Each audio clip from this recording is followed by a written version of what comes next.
Bersama dengan saya, Setiawan Wahyu Pratomo STMT, sebagai moderator di sini. Saya merupakan dosen Teknik Elektro Universitas Islam Indonesia. Baik rekan-rekan semuanya, untuk menyingkat waktu, acara selanjutnya marilah kita dengarkan sambutan dari Ketua Program Studi Teknik Elektro UII, Bapak Yusuf Aziz Amrullah ST MSc PhD. Pada Pak Yusuf, waktu dan tempat kami persilahkan.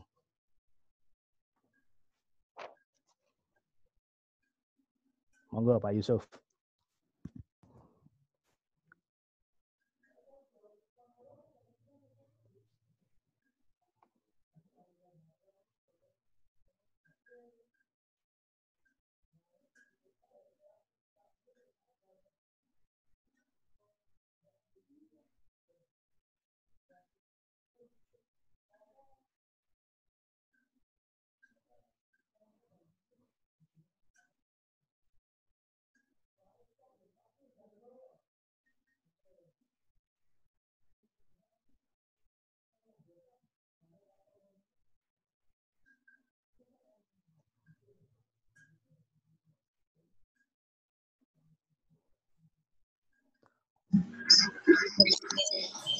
Bagus. Mana ada bagus? Pak Yusuf. Kelihatan dong. Bagus mah. Keren.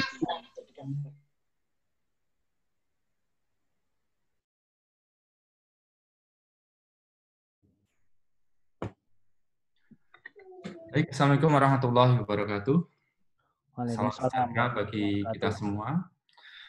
Yang kami hormati Bapak Dr. Ing Eko Adi Setiawan, Direktur Riset Energi Baru Terbarukan dan Ketua Program Studi Magister Teknik Sistem Energi Fakultas Teknik Universitas Islam Indonesia.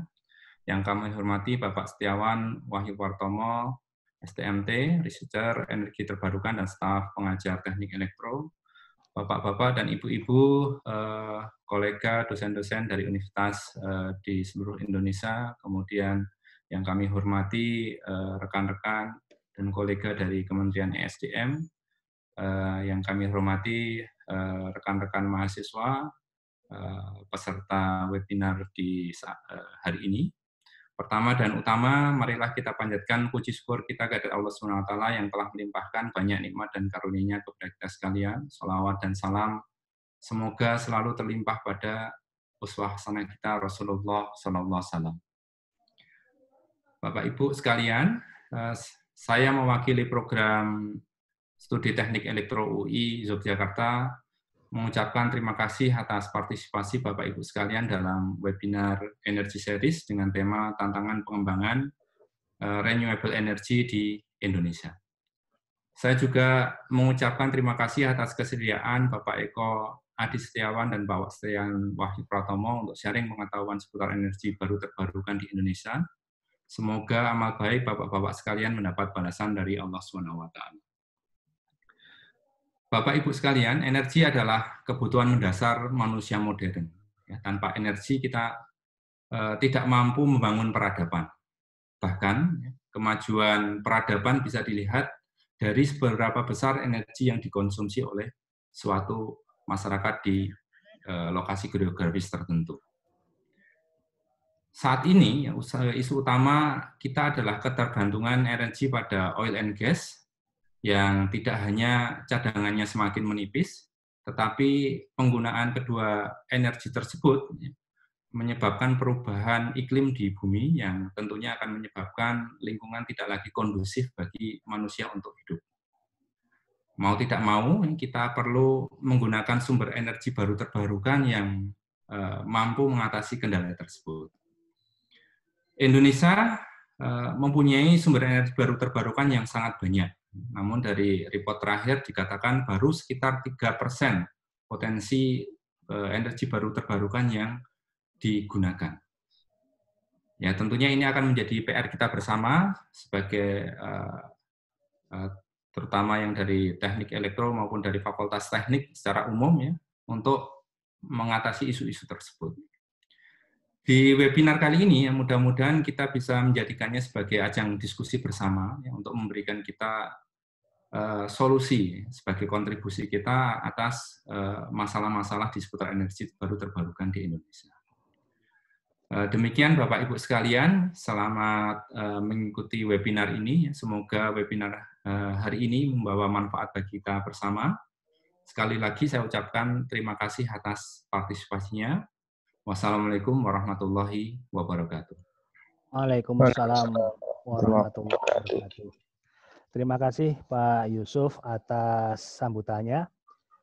Baik, sebelum ke sesi keynote speaker, kami bisa informasikan bahwa di Universitas Islam Indonesia ini ada pusat training manajemen energi teknik elektro Universitas Islam Indonesia yang berfokus pada kegiatan-kegiatan training yang berhubungan dengan manajemen energi hingga pada tahapan manajer energi. Kegiatan ini kami awali dengan webinar energi series, dimulai dari hari ini dan seterusnya. Pastikan rekan-rekan semuanya ikut dalam setiap kegiatan kami, ini untuk menambah wawasan serta pengetahuan terkait bidang manajemen energi khususnya di Indonesia. Kemudian silahkan Bapak Ibu rekan-rekan semuanya untuk bisa mengikuti sesi webinar siang hari ini dengan hingga selesai karena terdapat sesi pemberian hadiah kepada 5 orang terpilih yang kami nanti akan transfer dalam bentuk e-wallet. Bagi nanti yang dapat mengajukan pertanyaan terbaik pada sesi webinar siang hari ini. Oke, rekan-rekan partisipan semuanya, selanjutnya kita akan masuk pada acara inti webinar Energi Series Pusat Training Manajemen Energi Program Studi Teknik Elektro UI dengan judul Towards Indonesia's Renewable Energy Challenge 2021. Nah, sebelum masuk ke inti acara, akan kami berikan pengantar. Bagaimana sih ya hidup tanpa energi, khususnya energi terbarukan dan juga teknologi energi terbarukan saat ini, apalagi masa-masa pandemi COVID-19 dan sekarang kita akan memasuki masa new normal. Nah, kemudian bagaimana sih nantinya kita semua dapat mendapatkan energi terbarukan tersebut, bagaimana potensinya, bagaimana prospeknya, teknologi pengolahannya bagaimana ya, serta peluang penggunaan energi terbarukan tersebut hingga kita proyeksikan tahun depan yakni di 2021. Nah, langsung saja kita undang untuk hadir di tengah-tengah kita Bapak Dr. Ing Eko Adistiawan, STMT, sebagai keynote speaker pada siang hari ini. Perkenankan sebelumnya saya bacakan kurikulum vitae beliau terlebih dahulu. Beliau menempuh pendidikan S1 di Electrical Engineering Universitas Trisakti pada tahun 1992 sampai 1997. Kemudian beliau menempuh pendidikan S2 di Electrical Engineering Universitas Indonesia pada tahun 1998 sampai 2000 dan pada tahun 2003 sampai 2007 beliau meraih gelar Dr. Ing dari Universitas Kassel, Jerman. Kemudian untuk riwayat pekerjaan, dari 2009 hingga sekarang mengemban tugas sebagai dosen teknik elektro di program studi teknik elektro Universitas Indonesia. Pada tahun 2014 hingga sekarang beliau menjabat sebagai Director of Tropical Renewable Energy Center FTUI dan pada tahun 2019 hingga sekarang beliau diamanai menjabat sebagai Ketua Program Studi Magister Teknik Sistem Energi FTUI. Kepada Bapak Dr. Ing Eko Adistiawan STMT, waktu dan tempat kami persilahkan. Ya, Assalamualaikum warahmatullahi wabarakatuh. Waalaikumsalam warahmatullahi Bentar. Ya, terima kasih sebelumnya saya aturkan kepada para panitia khususnya dari teman-teman dari UII, Universitas Islam Indonesia, dan rekan-rekan yang hadir pada siang hari ini di webinar. Saya mencoba untuk berbagi pengalaman dan apa yang saya pelajari, apa yang saya teliti sejauh ini tentang energi terbarukan. Namun demikian, posisi saya selalu saya bilang kepada kolega atau teman saya bahwa saya juga pembelajar, saya juga belajar dari yang lebih muda, dari yang lebih tua. Jadi posisi saya memposisikan sama dengan yang lain. Jadi tidak dalam konteks menggurui, karena masing-masing orang punya pengalaman yang berbeda-beda.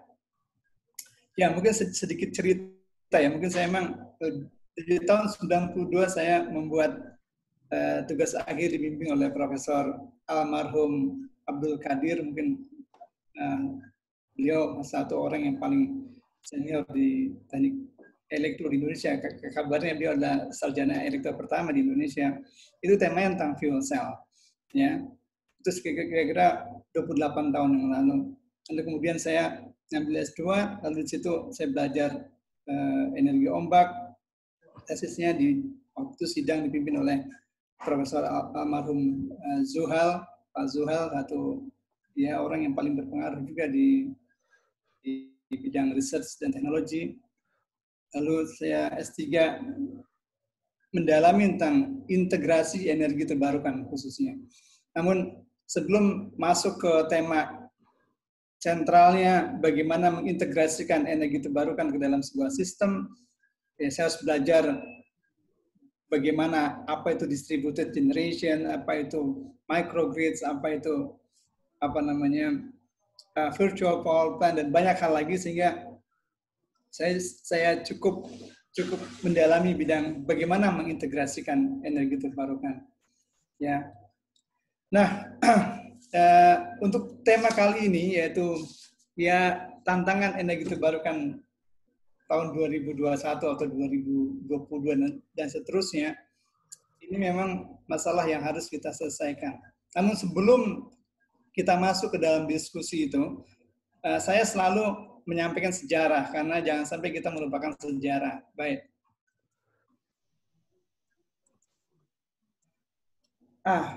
Saudara-saudara sekalian, kita nggak boleh lupa beberapa tokoh-tokoh besar dalam dunia kelistrikan, yaitu ada Thomas Alva Edison yang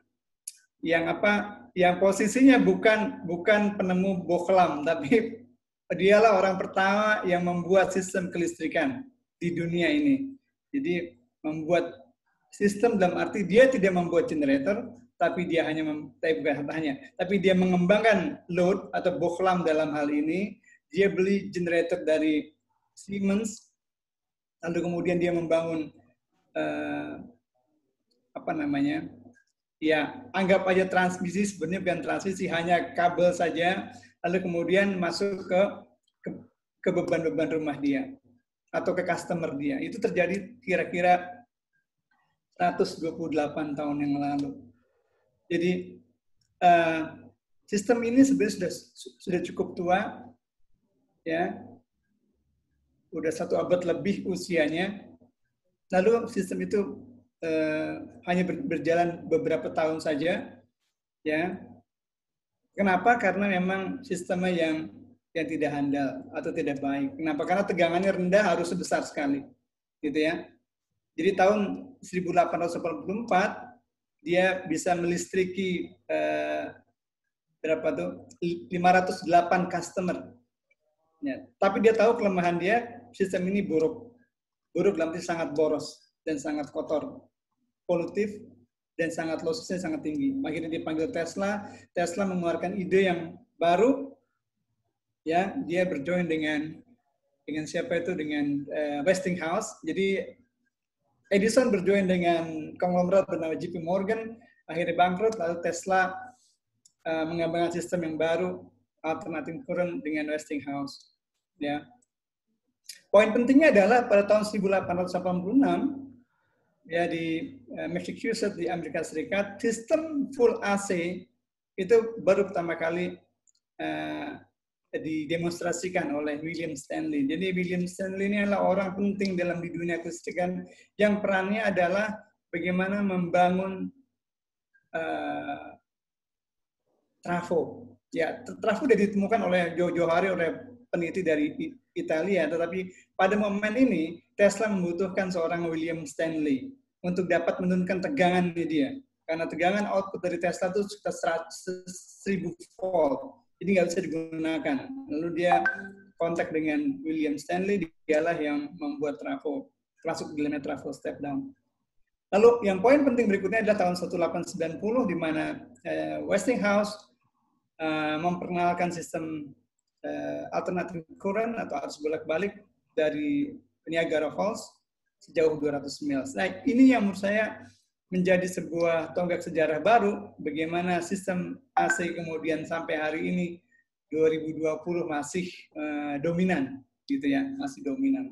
Jadi ini poin-poin penting di mana sistem kelistrikan sampai hari ini mengalami sebuah proses pengembangan yang demikian dahsyat. Ya. Nah, ini adalah sistem AC yang sudah kita sama-sama tahu. Ada pembangkitan, ada transmisi jarak jauh, ya. Lalu ada beban, ya. Nah, nanti saya akan bagi menjadi 3 ini, menjadi pembangkitan, transmisi, dan distribusi. Oke, ini dari tahun 1886, berarti sudah sekitar 124 tahun yang lalu. Ya, tentunya ini mempunyai banyak keuntungan dan mempunyai juga kerugian. Yang ingin saya highlight di sini adalah masalah blackout, misalkan yang baru-baru ini saja terjadi, contohnya di Paraguay, Argentina, dan Uruguay, mengakibatkan banyak orang yang tidak terlistriki, yaitu ada masa di jaringan 500 kV. Lalu kemudian di New York City juga terjadi di tahun 2019, mengakibatkan 73.000 customer juga tidak mendapatkan daya listrik. Lalu kemudian 4 Agustus 2019, 10-20 juta penduduk yang ada di Jawa dan sekitarnya mengalami kolaps. Ya, oke. Jadi sistem ini juga menyimpan sebuah permasalahan yang sewaktu-waktu terjadi. Tidak penting frekuensinya, tapi saat kapan listrik itu mati, itu yang penting, kan gitu. Lagi asik-asik kerja, kemudian mati. Lagi asik-asik melakukan sebuah tugas yang meeting yang penting, tiba-tiba mati. Jadi ini pun menjadi sebuah tantangan, ya. Nah, selain itu sistem ini juga kalau dia dari lossesnya, sistem ini juga cukup tinggi lossesnya. Ini data tahun 2013, lossesnya sekitar 290 terawatt hour, ya. Itu setara dengan konsumsi energi listrik di daerah Meksiko dan Peru. Kerugiannya mencapai 11-17 billion US dollar. Jadi ini juga besar lossesnya. Nah, saudara sekalian, yang ingin saya katakan apa? Bahwa pada sistem ini yang menjadi tulang punggungnya itu adalah transmisi, jaringan transmisi dan distribusi. Ini terutama nih di jaringan tegangan ekstra tinggi atau jaringan tegangan tinggi. Inilah yang kemudian menjadi penyalur dari pembangkit menuju ke beban. Ya. Nah, banyak orang atau banyak buku. Nah, kebetulan saya memang selama di Jerman saya memperhatikan apa sebenarnya yang mereka lakukan terhadap sistem ini. Jadi saya tidak sekedar membaca jurnal atau membaca paper, tapi melihat apa sih sebenarnya yang mereka lakukan tahun 2003 sampai 2007. Dan di situ ada poin yang sangat penting, yaitu Uni Eropa tahun 2005 itu meluncurkan platform smart grid. Ya. Nah, itu nanti mungkin akan menjadi sebuah bagian cerita yang bagus. Jadi kebetulan saya juga terlibat karena institut saya itu satu leader juga di project itu, maka saya ingin sharing, ya, kepada Anda semua. Jadi dalam yang nggak ada di buku-buku, ya, ini selesai ulang karena ini penting. Sistem ini sistem ini harus dievaluasi, ini harus dirubah, gitu ya. Tetapi sebenarnya ada sisi lain yang jarang diungkap di buku, jarang diungkap di paper, bahwa sistem yang udah berusia 124 tahun, itu secara bisnis, itu nggak lagi menguntungkan. Kenapa? Karena di seluruh dunia ini, Eropa sudah hampir berhenti transmisi, pembangunan transmisi. Amerika juga demikian, Jepang juga demikian, mungkin Rusia juga, Cina juga mungkin sudah hampir berhenti. Jadi boleh dibilang bisnis di sistem transmisi itu turun. Nah, kalau Anda lihat dari kacamata lain ya, dari kacamata investment atau investor ya, ini pasti mereka lihat wah bisnisnya bisa rugi karena akan declining. Dan ternyata saya menemukan sebuah website yang membahas tentang ini. Jadi masih tahun 1997 ini bisnis ini masih naik. Yang merah ini adalah employees, jadi jumlah karyawannya, pegawainya. Yang biru adalah pendapatannya, revenue, billions US dollar. Sampai 2002 itu naik. Tetapi setelah 2002 itu turun sampai 2007. Ya, lalu mungkin turun lagi. Nah, saudara sekalian, di sini menarik ya. Dari grafik ini kelihatan bahwa terjadi declining atau penurunan bisnis pada sektor transmisi.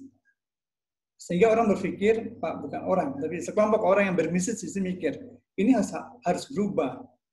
Karena transmisi udah lagi nggak menarik, gitu ya. Maka kemudian dengan berbagai macam ya latar belakang kepentingan, bisnis ini berubah menjadi distributed generation. Jadi dia yang tadi berbisnis pada sistem transmisi itu berubah menjadi perusahaan-perusahaan yang membuat pembangkit-pembangkit skala kecil, ya distributed generation yang udah kita lihat 10 atau 15 tahun yang lalu, ya. Jadi oke.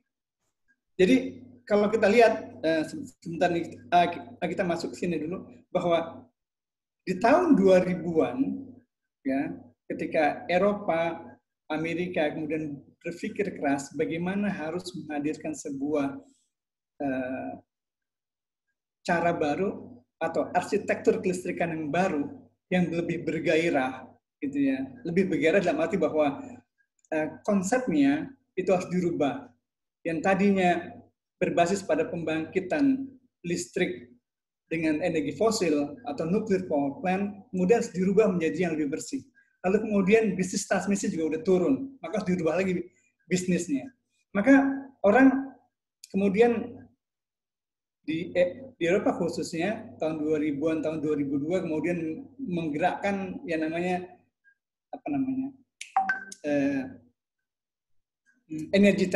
energy transition.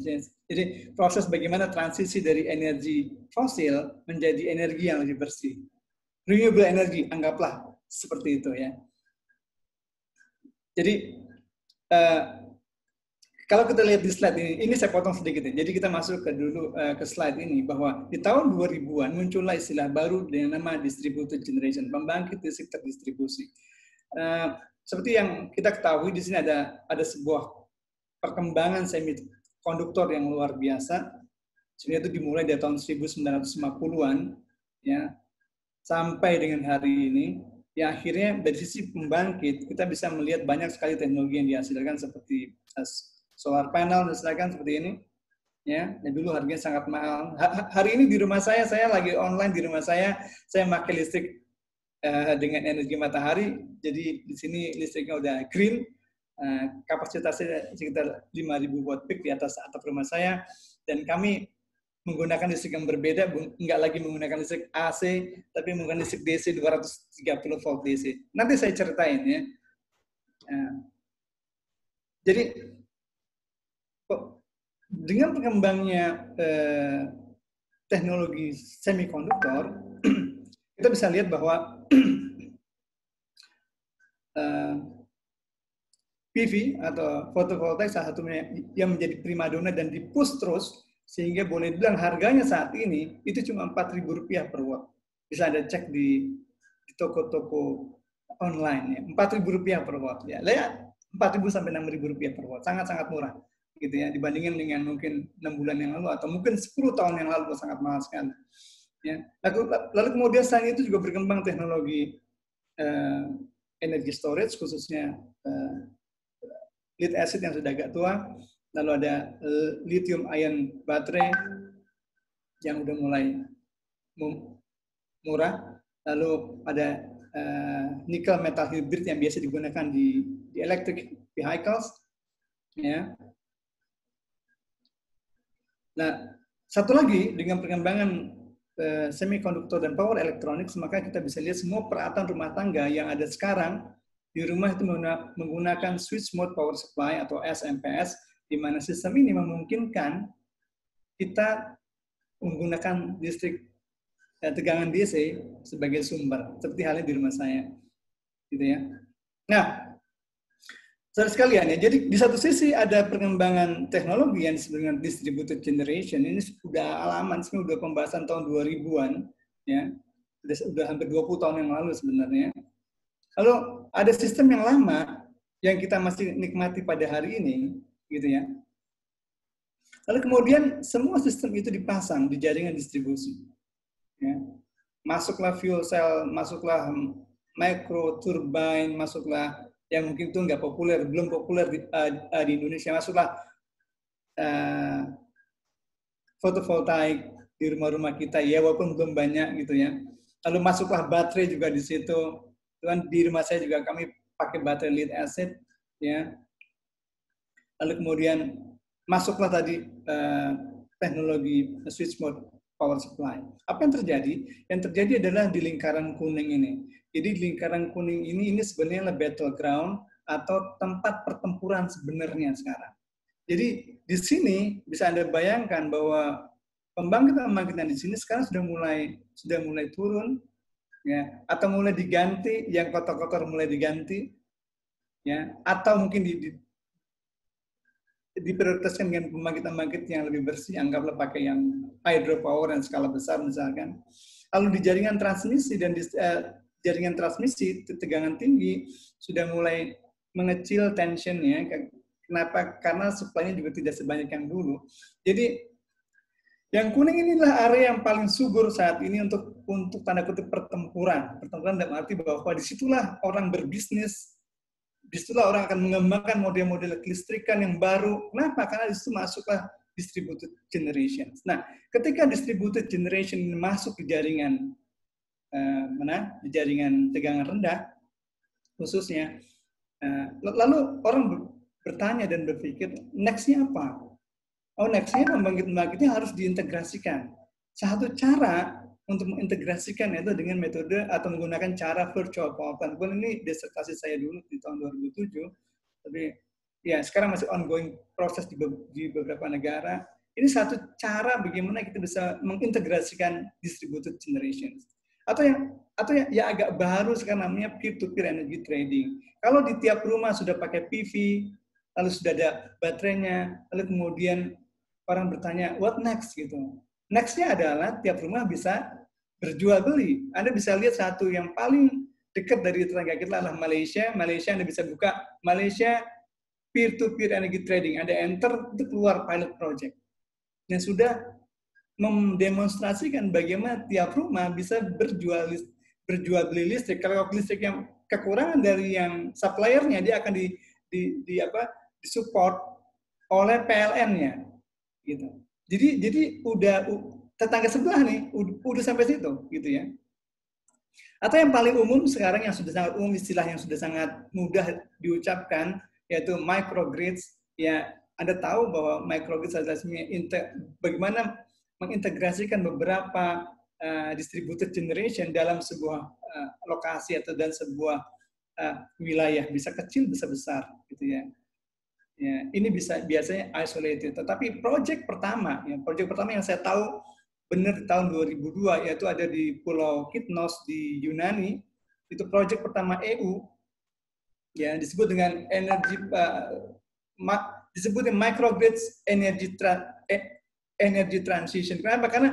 Karena sistem ini dinilai mampu merubah cara pandang orang saat itu ya, saat tahun 2002 ya. Ya, jadi udah 18 tahun yang lalu. Ini bagaimana sistem yang kecil, satu polo ini bisa full menggunakan energi terbarukan, plus baterai, plus superkapasitor, plus masih ada generator, plus PV, plus fuel cell, plus microturbine. Jadi itu adalah proyek terbesar saat itu. Ya, nama proyeknya PV More, atau juga dilanjutkan nama proyeknya Dispower. Itu dulu tahun 2002 sampai 2006. Ya. Jadi ini sudah 20 tahun yang lalu. Pak Eko, ada problem di speaker jenengan, Pak Eko. Halo. Sudah ada. Masih ada trouble di mic jenengan? Ya, di mic. Oh, nggak pakai mic. Oh, distorsi, Pak.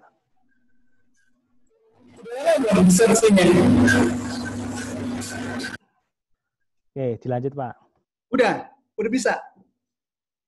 Sudah, monggo dilanjut. Oke.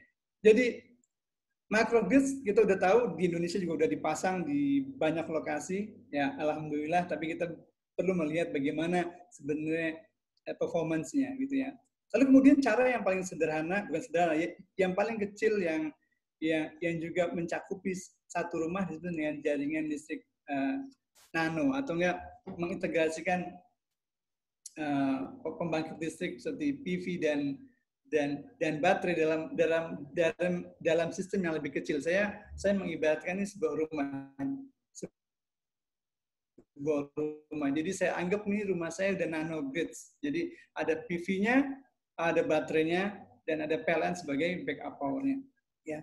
Nah, saudara sekalian, jadi setelah kita melihat di daerah mana sebenarnya terjadi pertempuran itu, nah di jaringan listrik tegangan rendah, baik di rumah, baik di sektor residensial, baik di sektor bisnis, kantor-kantor, baik di sektor industrial sektor, itu juga mulai masuk. Ya. Yang saat ini cukup besar di Jabodetabek, mungkin PV yang dipasang di satu industri minuman dengan kapasitas 7 MW. Ya. Sudah hal yang sangat positif. Nah, saudara sekalian, sebelum kita masuk ke diskusi yang lebih panjang, saya ingin menekankan lagi bahwa ke depan semuanya akan fokus di sini, di jaringan distribusi ini. Ya. Kita bisa melupakan ini, ya. Toh kita tidak bisa berperan apa-apa. Jadi saya ingin menekankan satu lagi bahwa ini menjadi menarik. Kenapa? Karena disinilah letak orang beristirahat, bekerja, semua beban ada di situ. Dan yang paling penting adalah adanya peran kita. Kita sebagai customer bisa aktif, kita sebagai people bisa berkontribusi terhadap atau bermain di sini. Ya, mungkin di Indonesia belum begitu leluasa, tapi saya ingin menceritakan bahwa di negara bagian lain ini orang sudah mulai aktif masang, bukan hanya masang, tapi juga bisa ekspor, import, dan dia yang lebih seru lagi kalau Anda lihat di sini ada EV, ada electric vehicles, dia juga masuk ke jaringan. Jadi bisa Anda bayangkan betapa dinamisnya dan betapa menariknya sistem yang terjadi di jaringan rendah, gitu ya. Nah, saudara sekalian, saya ingin sedikit keluar lagi. Saya ingin menceritakan kepada Anda ya bahwa kita sebagai yang ada di kampus khususnya harus berbuat sesuatu. Ya. Berbuat sesuatunya adalah kemudian membuat apa sih yang bisa kita kontribusi kan gitu kan ya. Dalam level engineering, seseorang dianggap hebat apabila dia mampu membuat sesuatu, mendesain sesuatu dan membuat sesuatu menjadi sesuatu yang jadi. Jadi bukan hanya yang jago buat paper. Kalau jago buat paper aja mah itu udah biasa. Tapi bagaimana kita bisa membuat sesuatu barang? Ya. Dan salah satu hal yang kami kembangkan adalah sebagai bentuk kontribusi bahwa teknologi energi terbarukan, boleh dibilang apapun juga, pasti membutuhkan inverter.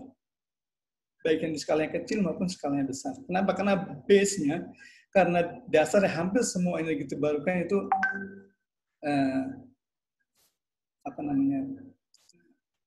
sumbernya itu tegangannya itu DC umumnya ya. Biasanya nggak bicara yang gede seperti geothermal atau hydropower, tapi PV, wind turbine, micro turbine, fuel cell itu hampir semua pakai DC. Dan ketika kita tahu itu, jadi kami melihat bahwa sumber di rumah, khususnya di rumah bisa pakai fotovoltaik, DC, lalu kemudian kami juga tahu bahwa ini bisa disuplai, beban-beban di rumah ini bisa disuplai dengan tegangan DC, maka kami akhirnya dari tahun 2015 mencoba untuk membuat sebuah alat namanya DC-DC converter yang bisa mengkonversi boosting tegangan mencapai 230 volt DC, gitu ya. Kenapa ini kami lakukan? Karena saya terus terang tahu bahwa ini sedang dilakukan juga di Eropa atau di Amerika. Yang kedua, bahwa memang sistem DC ke depan adalah sistem yang akan dipakai, bukan lagi sistem alternating current, gitu ya, atau arus bolak-balik. Ya. Jadi kami membuat alat ini, dan ini sudah digunakan di ruang ini. Sebenarnya ada barangnya pas ada di depan saya, jadi itu yang kami pakai untuk mengkonversi tegangan DC dari baterai 48 volt menjadi 230 volt DC. Ya, ini udah dapat hibah, bermacam-macam hibah. Nah, kedepannya ini satunya dipasang di rumah saya, lalu di rumah ini, di rumah kontainer ini sebagai model rumah berbasis energi terbarukan. Ya, jadi kami pakai fuel cell, pakai fotovoltaik, pakai PLN di sini, ada DC on, ada inverter, ada baterai, kami jadikan satu, lalu kami tambahin PLC sebagai controllernya dan IoT, jadi ini udah jadi satu paket. Kemudian kami membuat sistem ini agar lebih handal. Jadi kami mempromosikan sebuah tegangan baru di 230 volt DC. Ya, ini sudah banyak diliput oleh media, oleh koran, oleh macam-macam, masukin jurnal dan sebagainya. Jadi Anda bisa lihat di rumah mungil ini, kami punya fotovoltaik, kami punya fuel cell di sini, kami punya baterai di dalam situ, kami punya inverter, kami punya DC-DC converter. Untuk apa? Untuk mensuplai semua kebutuhan rumah itu sendiri. Ya, bahkan ini sudah masuk, kita udah bisa charging satu produk e-scooter, ini juga disuplai pakai sistem DC. Jadi saya ingin mengatakan bahwa ke depan pembahasan listrik itu mungkin akan lebih fokus pada pembahasan yang tidak bisa dilepas dengan rumah atau kantor atau mungkin ya unit-unit kecil. Di mana ada orang, maka rumah itu atau tempat itu harus bisa mensuplai energinya sendiri. Ini akhirnya kita melihat bahwa COVID-19 yang sudah terjadi beberapa bulan ini, itu kemudian mengingatkan saya juga terhadap rumah ini. Kenapa? Karena saya sering bilang ke rekan-rekan tim saya bahwa bisa dibayangkan ketika tidak ada listrik selama lockdown waktu itu misalkan, apa yang terjadi? Misalkan tiba-tiba jaringan si PLN ada gangguan selama 1 hari atau 2 hari, maka boleh dibilang rumah itu menjadi gelisah semua. Jadi aktivitas rumah, yang belajar, yang bekerja, yang berbisnis, semua dari rumah. Nah, itu kan membuktikan bahwa rumah itu harus hidup 24 jam. Dan rumah itu harus tersuplai listrik 24 jam. Karena fungsi rumah tidak lagi menjadi fungsi tempat tinggal, tapi fungsi produksi dan fungsi belajar mengajar. Di situ. Maka ke depannya saya lihat bahwa hikmah COVID ini bagaimana memperkuat basis residensial dengan energi. Bahkan kalau digabungkan lagi dengan suplai makanan sendiri, mungkin udah mulai beternak lele di situ, di sebelah situ, lalu ada juga orang tanam tanaman sebagainya. Memang ke depan seperti itu. Ada perubahan fungsi rumah yang sangat signifikan di setelah COVID ini, gitu ya. Ini sistem yang udah kita kembangkan, semua udah online monitoring, bisa dipantau dari jauh dan sebagainya. Saya memperkenalkan ini itu sebenarnya untuk mengompori Anda yang dari kampus lain, dari universitas lain. Jadi challenging yang pertama bagi kita dan para industri sebenarnya, ayo kita berlomba-lomba untuk bisa atau tidak berlomba, bekerja sama. Bagaimana kita bisa menghadirkan sebuah teknologi yang baru, gitu ya. Jadi itu sebenarnya fungsinya lebih pada mengompori, karena cerita ini udah kami lakukan dua tahun yang lalu. Jadi ketika Eropa mendengung-dengungkan energy transition, semua harus transisi dari fossil fuel masuk kepada renewable energy. Jadi pertanyaannya yang paling besar adalah, adakah produk dalam negeri, kan gitu kan? Nggak ada sama sekali, kan gitu. PV udah mulai beranjak, ada beberapa perusahaan asing yang kolaps di negerinya lalu dipasang di sini, ya, membuat sel sendiri udah bagus, alhamdulillah. Baterai juga masih belum. Kita levelnya belum merangkai baterai, gitu. Jadi kita belum bisa membuat baterai. Padahal teknologi baterai itu dari tahun 1950-an, gitu ya. Masih banyak hal lagi yang sebenarnya ini kesempatan kita, bahwa ketika mereka mendengung-dengungkan energy transition, kemudian mereka mendengung-dengungkan smart grid, bahwa sistem yang harus dibangun harus lebih bersih, lalu semua datanya bisa disimpan, bisa dianalisis, bisa dimonitoring. Tapi kalau kita lihat juga gimana kontribusi dari produk dalam negeri, gitu ya. Saya sering nih, tapi ini sebenarnya gini. Jadi gini. Misalkan ya, kalau kita lihat di Jerman saat ini dipasang 40 gigawatt fotovoltaik dan 60 gigawatt wind turbine. Memang wind turbine mereka besar sekali, karena anginnya memang di daerah subtropis itu tinggi sekali, sampai kapasitasnya 60 gigawatt. Ya. Tetapi poinnya adalah ketika dia pasang PV 40 gigawatt, sebenarnya potensinya masih itu jauh lebih kecil daripada potensi di dalam negeri, khususnya di Indonesia atau di negara tropis. Kenapa mereka pasang itu? Menurut saya adalah yang paling kelihatan bahwa mereka sebenarnya itu bentuk etalase. Jadi ketika dia membuat sebuah teknologi, dari mulai pembangkitnya, konversi energinya, sampai sistem smartnya, itu mereka harus pasang juga di negara mereka, walaupun itu nggak potensi, gitu ya. Tetapi mereka harus pasang sebagai etalase di rumah mereka sendiri, sehingga orang tahu bahwa kamilah yang memproduksi dan kami mempromosikan kepada Anda, kan gitu. Ya. Jadi itu bagian dari werbung atau bagian dari promosi mereka. Nah sekarang ketika kita didesak, ya memang bukan didesak, ya memang sudah begitu jalannya mereka menawarkan sebuah konsep, sebuah platform baru yang bernama smart grid. Mereka suplai pembangkitnya, mereka suplai baterainya, mereka suplai controllernya, semua disuplai. Sehingga sebenarnya kalau Anda baca dokumen di tahun 2003, ETP Smart Grid, ya, di situ mereka dengan jelas mengatakan bahwa smart grid ini dibuat adalah sebuah langkah besar untuk dapat merubah sistem kelistrikan, ya, jauh lebih efisien.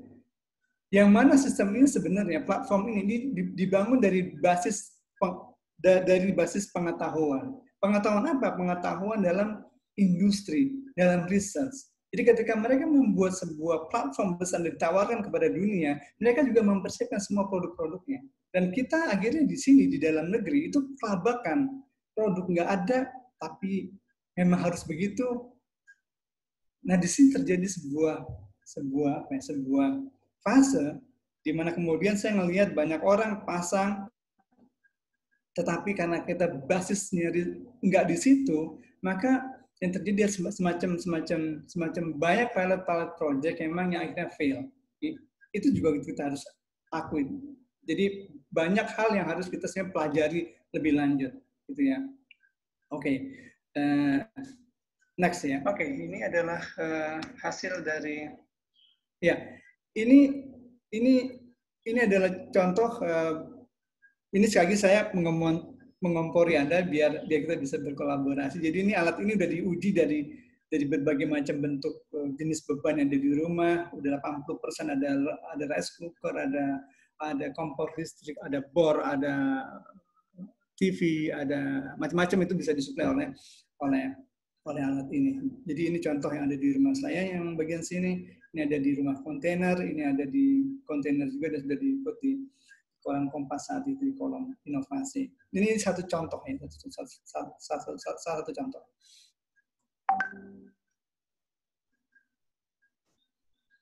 Next. Oke. Nah, ini contoh satu lagi yang kemudian juga kami berkolaborasi dengan industri, bagaimana membangun PLTS terapung ya. Ya, mungkin Anda sudah lihat videonya, sudah membacanya juga. Terus terang, dari sistem ini kami tidak berkontribusi apa-apa, dan tidak berkontribusi apa-apa, karena semua alatnya sudah ada di situ. Solar panel dari Jepang, floater dari Jepang, kita cuma pakai tempat. Tetapi ada poin penting, jadi kalau Anda lihat slide ini, itu mahasiswa belajar, kita belajar, dosen belajar, masang barang-barang, mereka pun dari Jepang juga belajar. Kenapa? Karena baru kali ini dipasang di daerah tropis, misalkan gitu. Lalu kemudian baru kali ini juga dipasang di sebuah dam yang tempatnya mungkin ketinggiannya, anchoringnya tidak terlalu dalam, gitu ya. Tapi ada proses di sini sebenarnya harus dilakukan di daerah-daerah, ya, di kota-kota. Kita harus rajin makin banyak memasang sistem. Apapun itu, mau teknologi biogas, mau PV, mau wind turbine, silakan sebanyak-banyaknya. Ini harus disupport oleh pemerintah agar kita banyak pengalaman. Karena nggak mungkin ya kita bisa menerapkan sebuah sistem baru, platform baru, smart grid, tanpa kita banyak training, banyak berlatih. Ya. Di sini baru kita tahu, oh masalahnya ada. Bahkan sekarang kami pun tahu bahwa ini nggak efisien. Maksudnya nggak efisien itu begini, tidak seperti yang kami harapkan, ya. Tapi kami belajar, dan kami tahu solusinya ada. Akhirnya itu menjadi riset baru. Jadi ini sangat berharga buat siapapun, buat industri juga berharga karena dia harus memodifikasi atau membuat sistem yang jauh lebih ya kalau istilahnya kalau di dunia PV performance ratio-nya harus gede. Artinya energi yang dihasilkan tuh harus meningkat ya sesuai dengan nameplate-nya dia. Ya. Di sini juga belum ada lokal kontennya. Di mana kita bisa masuk lokal kontennya?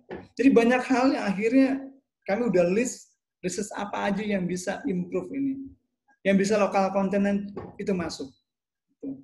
Bahkan rencana kalau bisa dipasang di banyak danau yang ada di Indonesia khususnya. Kenapa? Karena ini banyak benefitnya juga. Jadi ya sedikit cerita bahwa ini berpengaruh terhadap perilaku ikan dan sebagainya. Mungkin nanti kalau ada pertanyaan boleh kita diskusikan.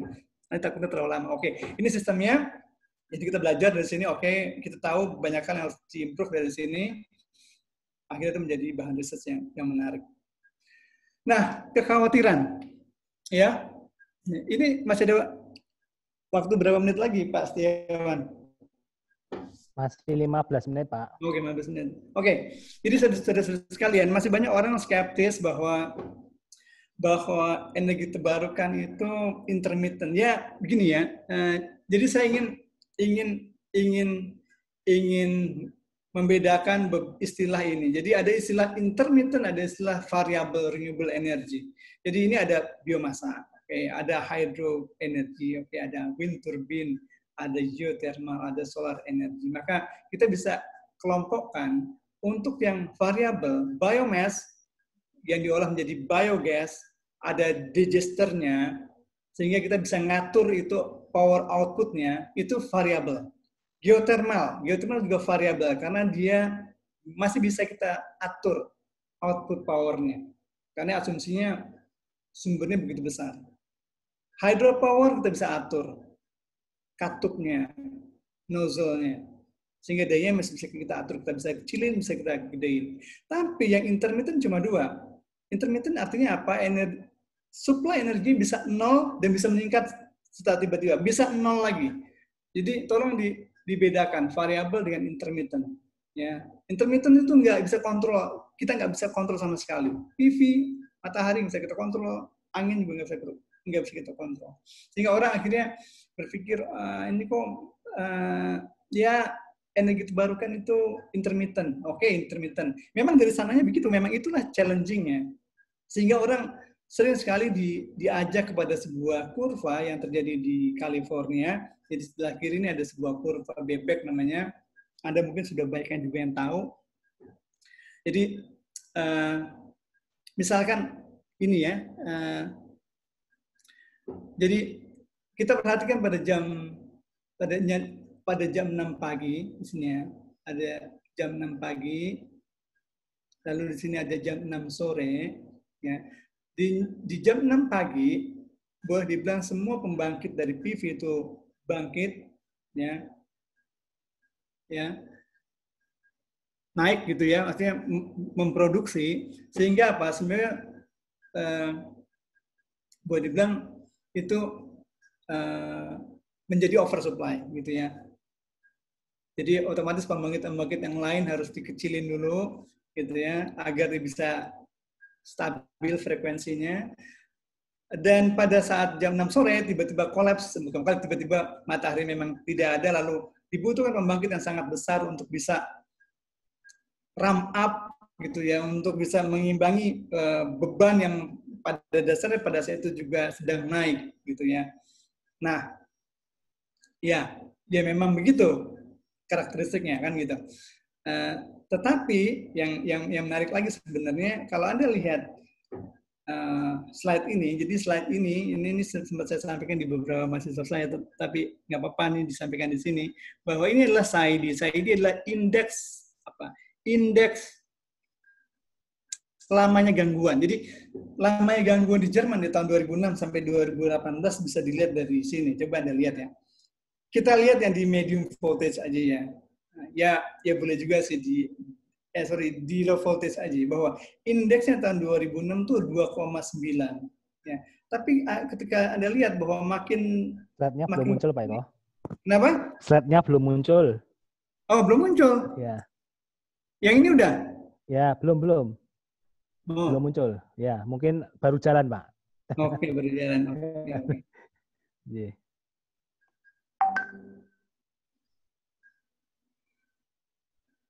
Udah belum? Sudah belum, Pak Setiawan? Coba di-share ulang, Pak. Coba di-share ulang. Nggak muncul, ya.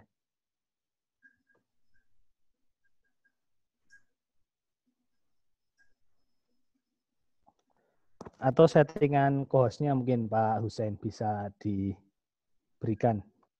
Yang tadi muncul ya sebelumnya? Yang tadi muncul, yang ini belum, Pak. Yang ini di-close dulu, Pak. Baru nanti share screen ulang. Oke.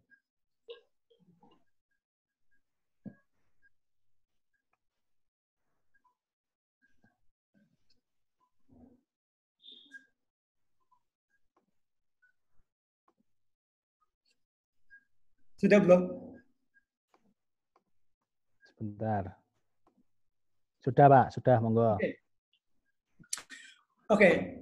Jadi ada sebuah indeks yang memperlihatkan bagaimana besar tingkat gangguan, yaitu dengan SAIDI atau SAIFI. Kalau SAIFI lebih udah frekuensinya berapa kali dalam 1 tahun misalkan. Kalau ada SAIDI, D-nya itu duration-nya, ya, lamanya. Ya. Di tahun 2006 itu indeksnya 2,9.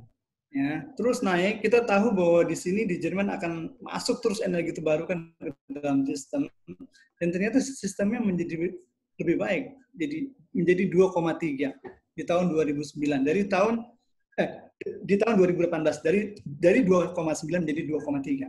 Ya, artinya ternyata masuknya energi terbarukan juga ke dalam sistem itu sebenarnya tidak banyak.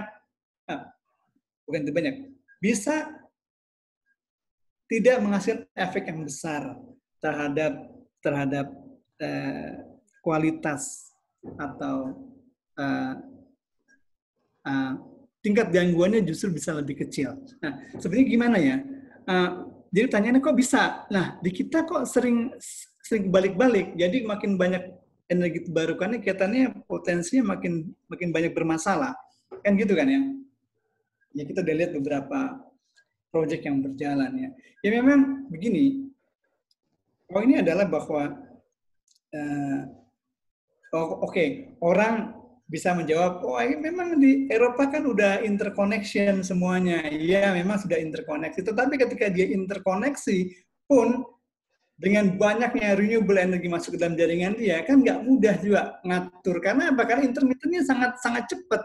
Artinya memang yang dibutuhkan sebenarnya adalah bagaimana ketika kita menghadapi era smart grid ini juga harus memperhatikan era smart student atau smart people, dan berarti bahwa ada secara teknologi memang kita pakai teknologi canggih ya, tetapi yang lebih penting adalah bagaimana membuat orangnya menjadi lebih canggih lagi. Jadi kampus, universitas dan juga lembaga-lembaga riset yang ada di Indonesia termasuk kementerian terus harus mau belajar. Karena poinnya itu di situ. Karena banyak sebenarnya trik-trik atau cara-cara bagaimana bisa menghandle ini. Gitu kan. Ya, di Indonesia itu weak grid, gridnya lemah. Ya oke, lalu setelah weak grid, apa yang harus dibahas? Kan gitu. Jadi, maksud saya, jangan cepat menyerah, atau jadi gini. Jadi, dengan karakteristik renewable energy sedemikian rupa, maka kita sebanyak belajar. Gitu ya, bagaimana cara menghandle ini. Bukti di negara lain bisa, kenapa di kita juga nggak bisa? Atau kitanya salah mendesain bisa jadi, salah merancang atau salah merencanakan bisa jadi gitu. Karena ambisinya terlalu besar sehingga kadang-kadang lupa bahwa sebenarnya jaringannya nggak siap loh, sebenarnya infrastrukturnya nggak siap loh sebenarnya kan gitu. Ya, jadi antara keinginan dengan realita tuh berbeda. Oke. Nah, saudara sekalian, kalau di luar negeri ada kurva bebek, sebenarnya di kita itu ada fenomena yang lain, atau di negara-negara berkembang ada fenomena lain, namanya shark curve. Jadi kalau ini ada shark, ini ada ikan hiu, sirip ikan hiu. Apa itu sirip ikan hiu? Fenomena apa tuh? Fenomenanya adalah bahwa yang merah ini adalah pembangkit listrik berbasis yang bisa mensuplai base load, lalu kemudian ini IPP bisa dilihat situ yang warna biru. Lalu sebenarnya begini, bahwa sebenarnya di sini yang terlihat adalah supply-nya masih jauh lebih rendah daripada peak load-nya. Jadi otomatis terjadi load shedding, terjadi pelepasan beban untuk tetap menjaga frekuensi. Jadi kadang-kadang di negara berkembang itu yang terjadi ini, apa namanya, shark curve, jadi kurva hiu. Nah, kurva sirip hiu. Jadi mungkin ini kita permasalahannya. Jadi bila kita punya semacam ini, berarti problem itu lain lagi. Ya. Problem itu berarti lain lagi. Jadi ada dua buah fenomena. Fenomena Darkov, di mana renewable energinya besar sekali, misalkan gitu pada saat tertentu. Lalu ada fenomena shark curve, gitu ya. Ini mungkin banyak yang ada di daerah-daerah. Dan saya melihat bahwa ketika kita mendesain sebuah sistem, kadang-kadang kita belum tahu persis bagaimana karakteristik load curve yang ada di daerah tersebut. Nah, saudara-saudara sekalian, saya ingin melanjutkan di fase yang terakhir bahwa smart grid. Sebenarnya saya sudah buat videonya di YouTube ketik aja EcoFit gitu. EcoVID, di situ saya sudah buat beberapa video YouTube tentang pembahasan tentang smart grid dan pembahasan tentang distributed generations. Saya ingin mengatakan bahwa di sini ketika Eropa membuat platform ini di tahun 2000, diresmikan tahun 2005, diresmikan tahun 2005, dan mereka mengatakan sampai 2030 tetapi di 2020 itu menjadi acuan. Ya sekarang saat ini sebenarnya mereka lagi mengevaluasi sejauh mana keberhasilan dari proyek Smart Grid mereka, gitu ya. Yang saya lihat adalah mereka itu satu padu, universitas, perguruan tinggi, kementerian, investor, perusahaan, private company, semua bersatu untuk mengusung tema ini. Dan kalau di negara kita, ya khususnya Indonesia, semua masih berjalan sendiri-sendiri. Kementerian jalan sendiri, kampus ngerjain apa, pusat riset lain ngerjain apa, kampus-kampus lain ada ngerjain juga beda-beda. Jadi memang, ya saya bukan menyalahkan, tetapi ini yang terjadi. Memang kita kurang adanya koordinasi. Sebenarnya kita mau menuju kemana sih gitu. Jadi jangan sampai gitu ya, ada tema Smart Grid yang besar itu hanya ditopang oleh atau dihandle oleh satu institusi. PLN misalnya kan nggak bisa, karena ending dari sebuah platform, sebuah sistem yang diterapkan adalah seperti ada di Jerman misalkan atau di Eropa. Mereka membuat sistem ini ujung-ujungnya mereka tuh bertanya, apakah sistem ini menimbulkan benefit buat customer atau buat konsumen atau buat sistem media sendiri atau menguntungkan juga terhadap dia. Yang paling besar yang saya lihat, yang selalu saya tekankan juga kepada mahasiswa saya adalah apa dampak sosialnya sistem ini. Apakah sistem ini bisa merubah perilaku masyarakat? Apakah makin boros? Ya percuma, mereka sudah investasi 140 juta euro dari tahun 2008 sampai 2013. Lalu pertanyaannya cuma satu, apakah sistem ini lebih efisien? Apakah sistem ini bisa membawa perubahan perilaku masyarakat jauh lebih hemat? Cuma itu pertanyaannya, di endingnya.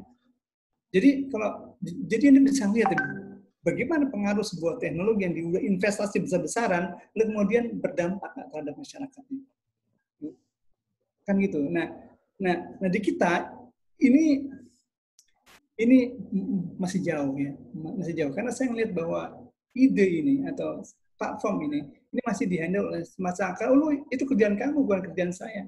Gitu. Ya. Jadi Anda bisa lihat bahwa ini saya kutip, saya ambil dari dokumen. Saya ada hard copy-nya karena ini dokumen lama tahun 2005 kira-kira. Bahwa platform ini akan menjamin keamanan, apa mereka mau? Platform ini akan menjamin keamanan infrastruktur, membantu meningkatkan kehidupan masyarakat, sehingga Smart Grid menjadi elemen penting untuk mencapai ekonomi berbasis pengetahuan terbesar di dunia. Jadi Anda bisa lihat itu adalah semangat yang diciptakan. Ketika dia menawarkan sebuah konsep, mereka siapkan semua hasil-hasil risetnya keluar semua. Nah kita di negara-negara dikembang, mereka kita tinggal terima aja gitu. Lalu tanyanya apa yang bisa kita kontribusi dalam konteks ini. Ya, ini adalah oke, ini slide yang terakhir. Ya, siap. Ya, terakhir bahwa oke, saya jadi peta jalan mereka adalah di tahun 2005, 2020 sampai 2050. Lalu saya membuat slide ini slide apa ya? Jadi misalkan yang abu-abu ini adalah pembangkit. Nantinya pembangkit itu tadinya masih skalanya cukup besar atau besar, kemudian nanti di kemudian hari akan mengecil tren bisnisnya dan kapasitasnya. Sedangkan untuk di transmisi tadinya itu menjadi isu yang sangat besar, ini juga ke depan akan mengecil karena pembangkit-pembangkit yang besar-besar juga lama-lama mengecil. Yang besar adalah di jaringan distribusi, di mana pembangkit tadinya kecil-kecil, lalu nanti semua pembangkit yang skala kecil masuk ke dalam jaringan distribusi dan akhirnya menjadi sesuatu yang besar. Jadi mengecilnya supply dari sisi generation tanah itu bisa dikompensasi yang ada di sini. Dan kompleksitasnya, ini misalkan saya lihat bahwa tingkat kompleksitasnya akan mengecil di sisi pembangkitan, begitu juga di sisi transmisi, tetapi di sisi distribusi itu akan menjadi makin kompleks karena makin banyak pembangkit, makin banyak energi storage, makin banyak model bisnis yang akan dikembangkan di situ. Lalu yang paling penting di sini adalah ketika kita lihat di sesi pembangkit, orang atau kita itu hampir nggak ada perannya. Ya. Di jaringan transmisi juga kita tidak berperan sama sekali. Tetapi ketika di level distribusi, ketika semua ada di situ, maka kita, setiap orang yang ada di ikut webinar ini mempunyai kesempatan untuk bisa berkontribusi terhadap sistem kelistrikan yang ada di jaringan distribusi. Gitu ya. Ya, saya rasa itu dulu paparan dari saya. Saya ingin sekali ada feedback, ada pertanyaan dari rekan-rekan sekalian. Terima kasih. Assalamualaikum warahmatullahi wabarakatuh. Waalaikumsalam warahmatullahi wabarakatuh. Terima kasih Pak Eko atas pemaparan materinya yang mantap. Ini kebetulan pertanyaannya banyak. Jadi tadi sebelum masuk ke pertanyaan perlu saya sampaikan bahwa host telah menyampaikan bahwa ketika ada pertanyaan, aturannya adalah menulis di kolom chat, nanti kami akan urutkan satu persatu untuk ditanyakan jika waktunya masih memenuhi. Oke, mungkin langsung saja ke pertanyaan ya Pak Eko. Ini ada pertanyaan dari Pak Edi Muhammad. Beliau bertanya, modul untuk sistem DC dalam satu rumah per wattnya berapa, harganya berapa? Yang untuk Dikon mungkin Pak, monggo dijawab Pak Eko. Ya. Jadi yang kami buat sekarang kapasitasnya itu 2,5 kW, itu cukup untuk satu rumah. Kebetulan di rumah saya itu 2.200 VA, jadi saya pakai satu DC on, cukup untuk satu rumah. Tapi tetap saya combine, makanya listriknya saya kasih namanya dual power. Jadi ada listrik arus bolak-balik, ada listrik DC di rumah. Jadi itu konsepnya memang saya yang ngasih nama dual power, sistem yang baru. Kenapa? Karena masih ada butuh listrik AC untuk motor-motor seperti air conditioner, untuk kulkas gitu ya, untuk pompa air kita masih pakai listrik dari PLN. Tapi itu tinggal masalah nunggu waktu karena saya lihat sudah ada produk air conditioner yang menggunakan DC. Tapi saya belum dapat barangnya. Harganya, harga agak sensitif. Mungkin kita bisa japri aja. Itu saya gini,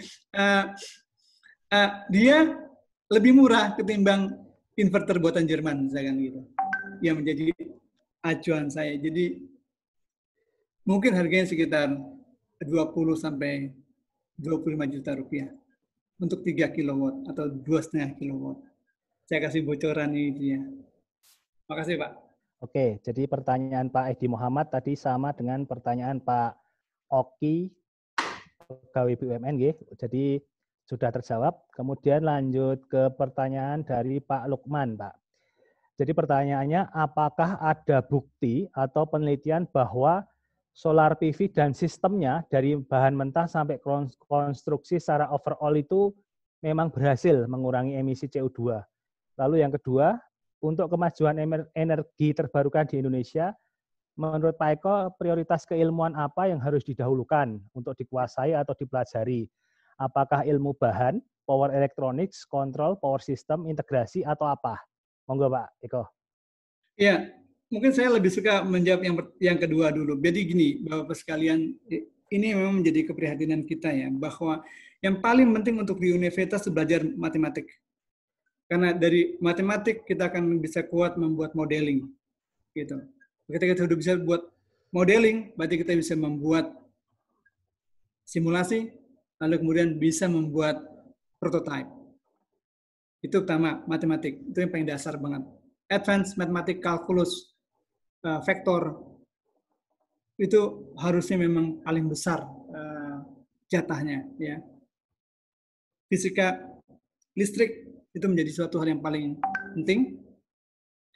Nah, yang kedua yang lebih aplikatif adalah ilmu material, karena kita sudah tahu ilmu material itu adalah sumber daripada perubahan, ya. Karena saya bukan dari material, jadi saya tidak tahu, tapi saya tahu bahwa kita belajar semikonduktor atau mungkin material-material lain yang belum ditemukan saat ini. Riset ini sangat besar sekali di Eropa dan di Amerika. Ya. Lalu yang berikutnya yang juga penting, karena kita sekarang begini Pak Lukman, kita nerima teknologi, berarti otomatis kita harus belajar menerima itu. Kan kenyataannya seperti itu. Maka ilmu-ilmu kelistrikan yang dasar-dasar sebagai power electronics itu menjadi sebuah kewajiban. Kok bisa SKS-nya diperbesar sebenarnya.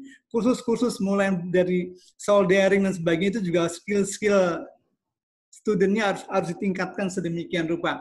Jadi power electronics menjadi sebuah keharusan. Kenapa? Karena dari sini kita bisa membuat sesuatu yang ya mungkin dari yang kecil akhirnya menjadi besar gitu ya.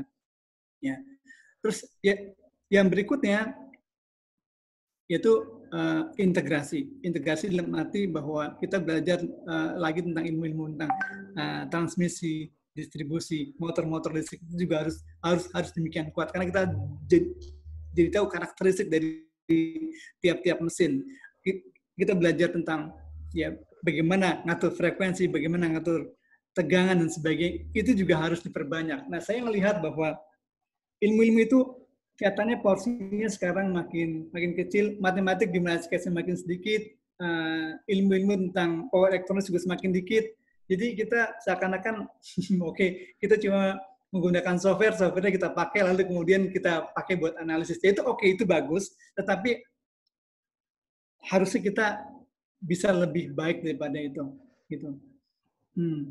Ya, yang juga penting adalah yang untuk zaman sekarang adalah tentang perkembangan teknologi informasi. Karena ujung-ujungnya sehebat apapun peralatan yang kita punya, hampir semua udah ada data loggernya. Jadi bagaimana mengumpulkan data lebih efisien, kemudian bisa membaca, menginterpretasi data itu juga yang kita harus kuat. Jadi maksud saya bahwa information communication technology itu sebuah keharusan yang harus dimiliki oleh setiap lulusan.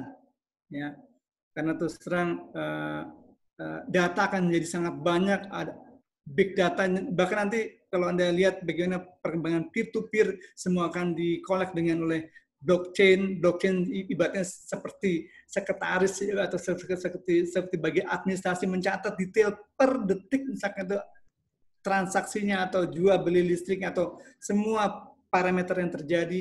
Ini pun kita juga harus kuatkan. Jadi itu nggak bisa dipisahkan antara orang komputer dengan orang listrik, orang material. Jadi kalau bisa tuh emang semua bidang itu harus kita kuasai dengan baik. Untuk yang pertanyaan yang pertama tentang apa tadi? PV ya, sudah terbukti. Penelitian ada bukti atau penelitian bahwa solar PV itu memang berhasil mengurangi emisi CO2 itu apakah benar gitu? Apakah ada buktinya gitu? Iya, ya itu benar.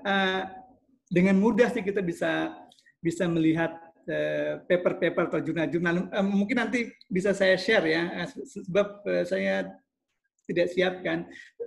Tetapi adalah bahwa kalau kita baca indeks, jadi kalau di Jerman itu ada indeks apa namanya? Ya mungkin di sini juga ada, tapi karena PV mereka sudah banyak di sana, artinya indeks kejernihan udara dan tingkat kemampuan visual, artinya makin jernih di situ itu ada recordingnya. Artinya dengan pemakaian renewable energi yang lebih banyak, otomatis itu punya kontribusi terhadap tingkat polusi, menurunnya tingkat polusi. Kalau ditanya jurnalnya, mungkin nanti saya akan berikan jurnalnya secara japri aja gitu ya. Sorry. Ya, kita lanjutkan ya Pak Eko. Dari Bu Aya dari PT TEP, beliau bertanya, setiap masa transisi akan ada sisi negatif. Lalu beliau berpikir, bagaimana kondisi PLN ketika misalkan sudah beralih ke renewable energy gitu, sebagai pengelola energi PLN-nya. Iya, ya memang bukan hanya PLN, semua perusahaan listrik seperti PLN di dunia ini sudah berubah. Ya, saya sering bertemu dengan rekan-rekan atau kolega-kolega yang ya saya nggak usah sebut nama perusahaan yang ada di Perancis. Dia bilang ini sebuah perusahaan besar di Perancis yang core-nya adalah nuclear power plant dan fossil fuels. Bisnisnya besar sekali. Lalu dia mengatakan semenjak tahun 2000, saya lupa dia nyebut tahun 2000 berapa, kami sudah berubah. Kami sekarang bisnisnya renewable energy. Sampai dia pasang, ya. Jadi saudara sekalian ya, saya agak sedikit menggeser ya. Kenapa di pusat riset saya kasih nama Tropical Renewable Energy Center? Itu ada maksudnya. Maksudnya adalah bahwa sebenarnya di daerah tropis itu mempunyai sebuah keunikan. unik. Ini kan sering saya bicarakan kalau dengan mahasiswa saya bahwa dia anginnya berbeda, dia kelembapannya berbeda, dia radiasi mataharinya berbeda, dia kecepatan anginnya berbeda, ombaknya berbeda. Tetapi kita seringkali menerima teknologi dari luar negeri, di daerah subtropis. Jadi saya terus terang, challenging yang saya berikan kepada para peneliti yang ada di UI, saya bilang begini, bahwa bisa nggak kita membuat sebuah teknologi yang sesuai dengan karakteristik alam kita, daerah tropis, gitu. Ya, sebenarnya kalau Anda lihat lebih dalam lagi, kenapa pengujian fotovoltaik itu standar test condition-nya itu AM-nya 1,5 gitu. Enggak 1 misalkan. Gitu ya. Artinya 1 tuh matahari tegak tepat berada dia tegak lurus dengan solar panel. Itu sebenarnya ada jawabannya, tapi saya nggak usah searching dulu, mungkin nanti aja. Begini maksudnya gini. Jadi sebelum menjawab itu, saya ingin mengatakan bahwa di Singapura ya itu sedang dibangun laboratorium tropis. Ya, saya cuma diajak situ, lalu saya diajak ngeliat-liat, dan ternyata saya kenal sama orangnya, oh dia, kan gitu. Nah, dia mengklaim bahwa dialah yang punya data daerah tropikal. Akhirnya bukan semua, perusahaan-perusahaan besar dari Eropa itu pasang alat di situ. Agar dia ingin mengetahui bagaimana performance alat dia ketika dipasang di daerah tropis. Gitu ya. Jadi, apa hubungannya dengan yang pertama? Hubungannya adalah bahwa perusahaan-perusahaan yang tadinya bergerak di fossil fuels, kemudian dia riset benar-benar, dia ingin membuat sebuah barang yang laku di pasaran. Pasarannya di daerah tropis, di mana lagi? Gitu. Ya, tropis banyak. Afrika masuk, bukan Afrika ya, India masuk, ASEAN masuk. Banyak banget. Itu pasar yang sangat terbuka buat mereka.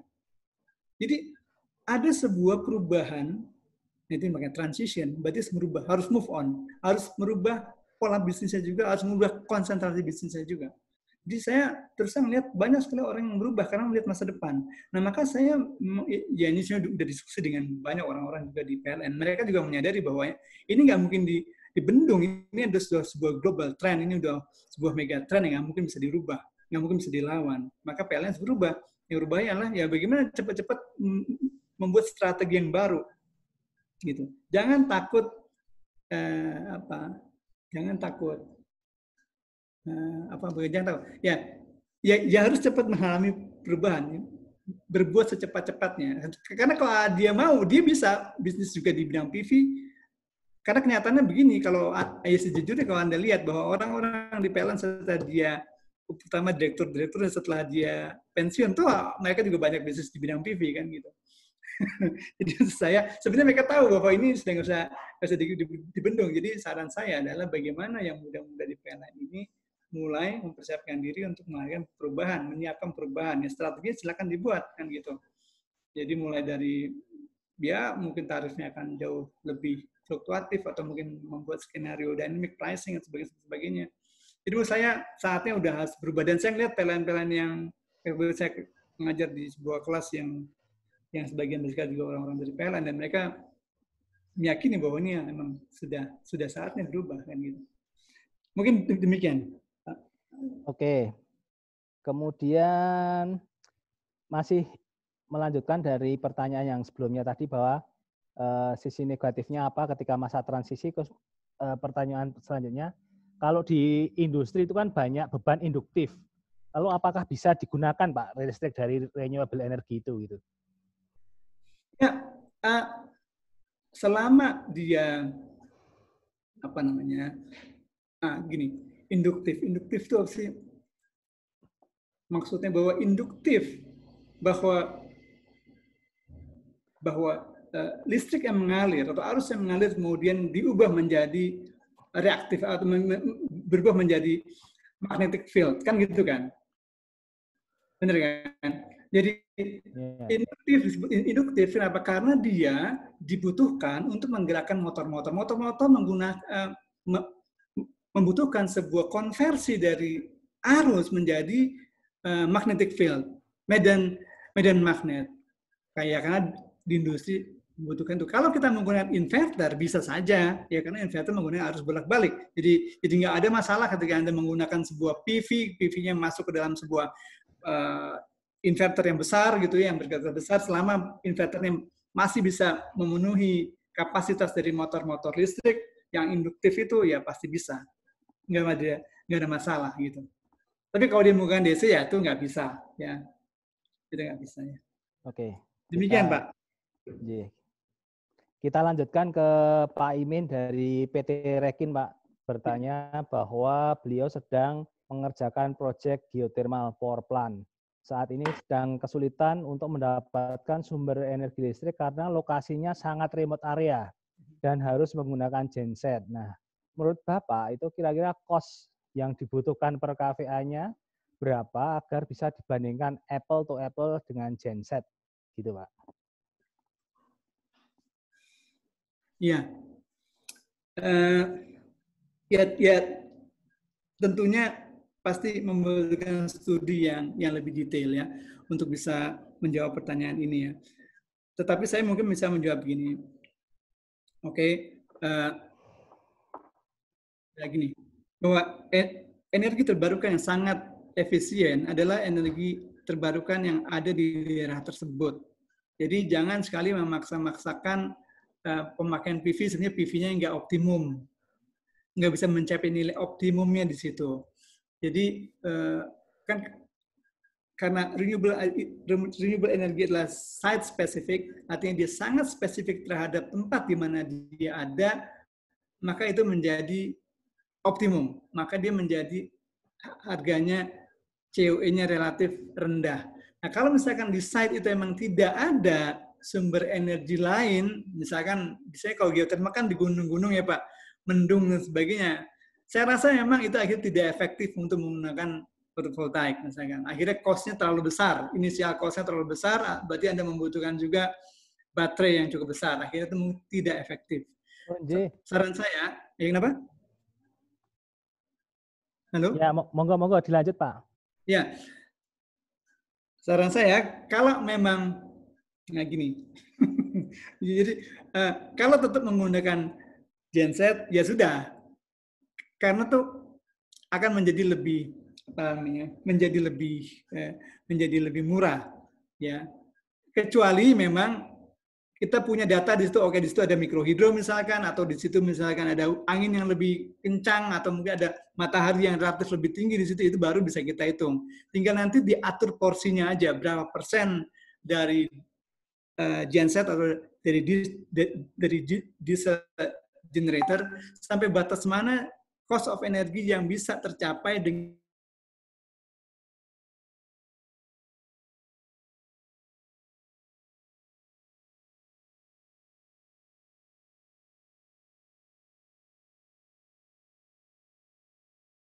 kasih Pak.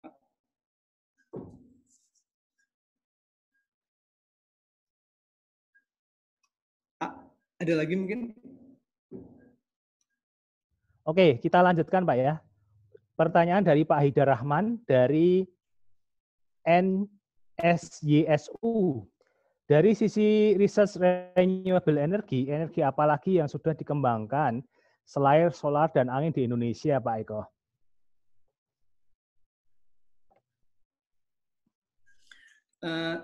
Terima kasih Bapak atas pertanyaannya.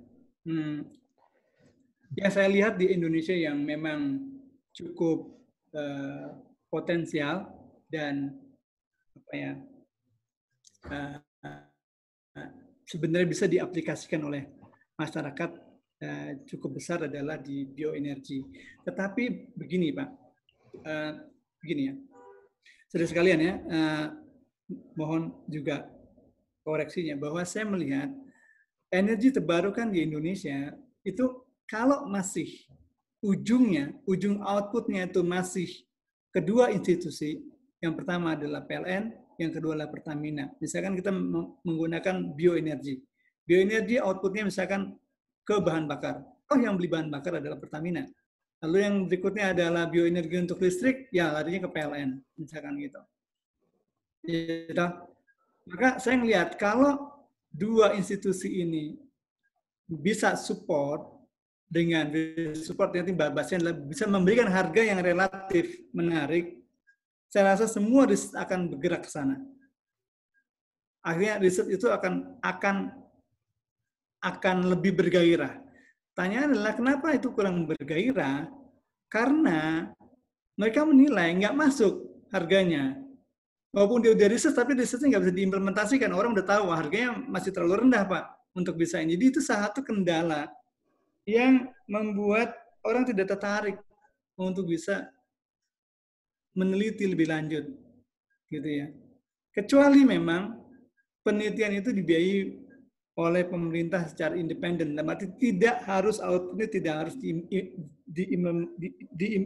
diimplementasikan gitu ya.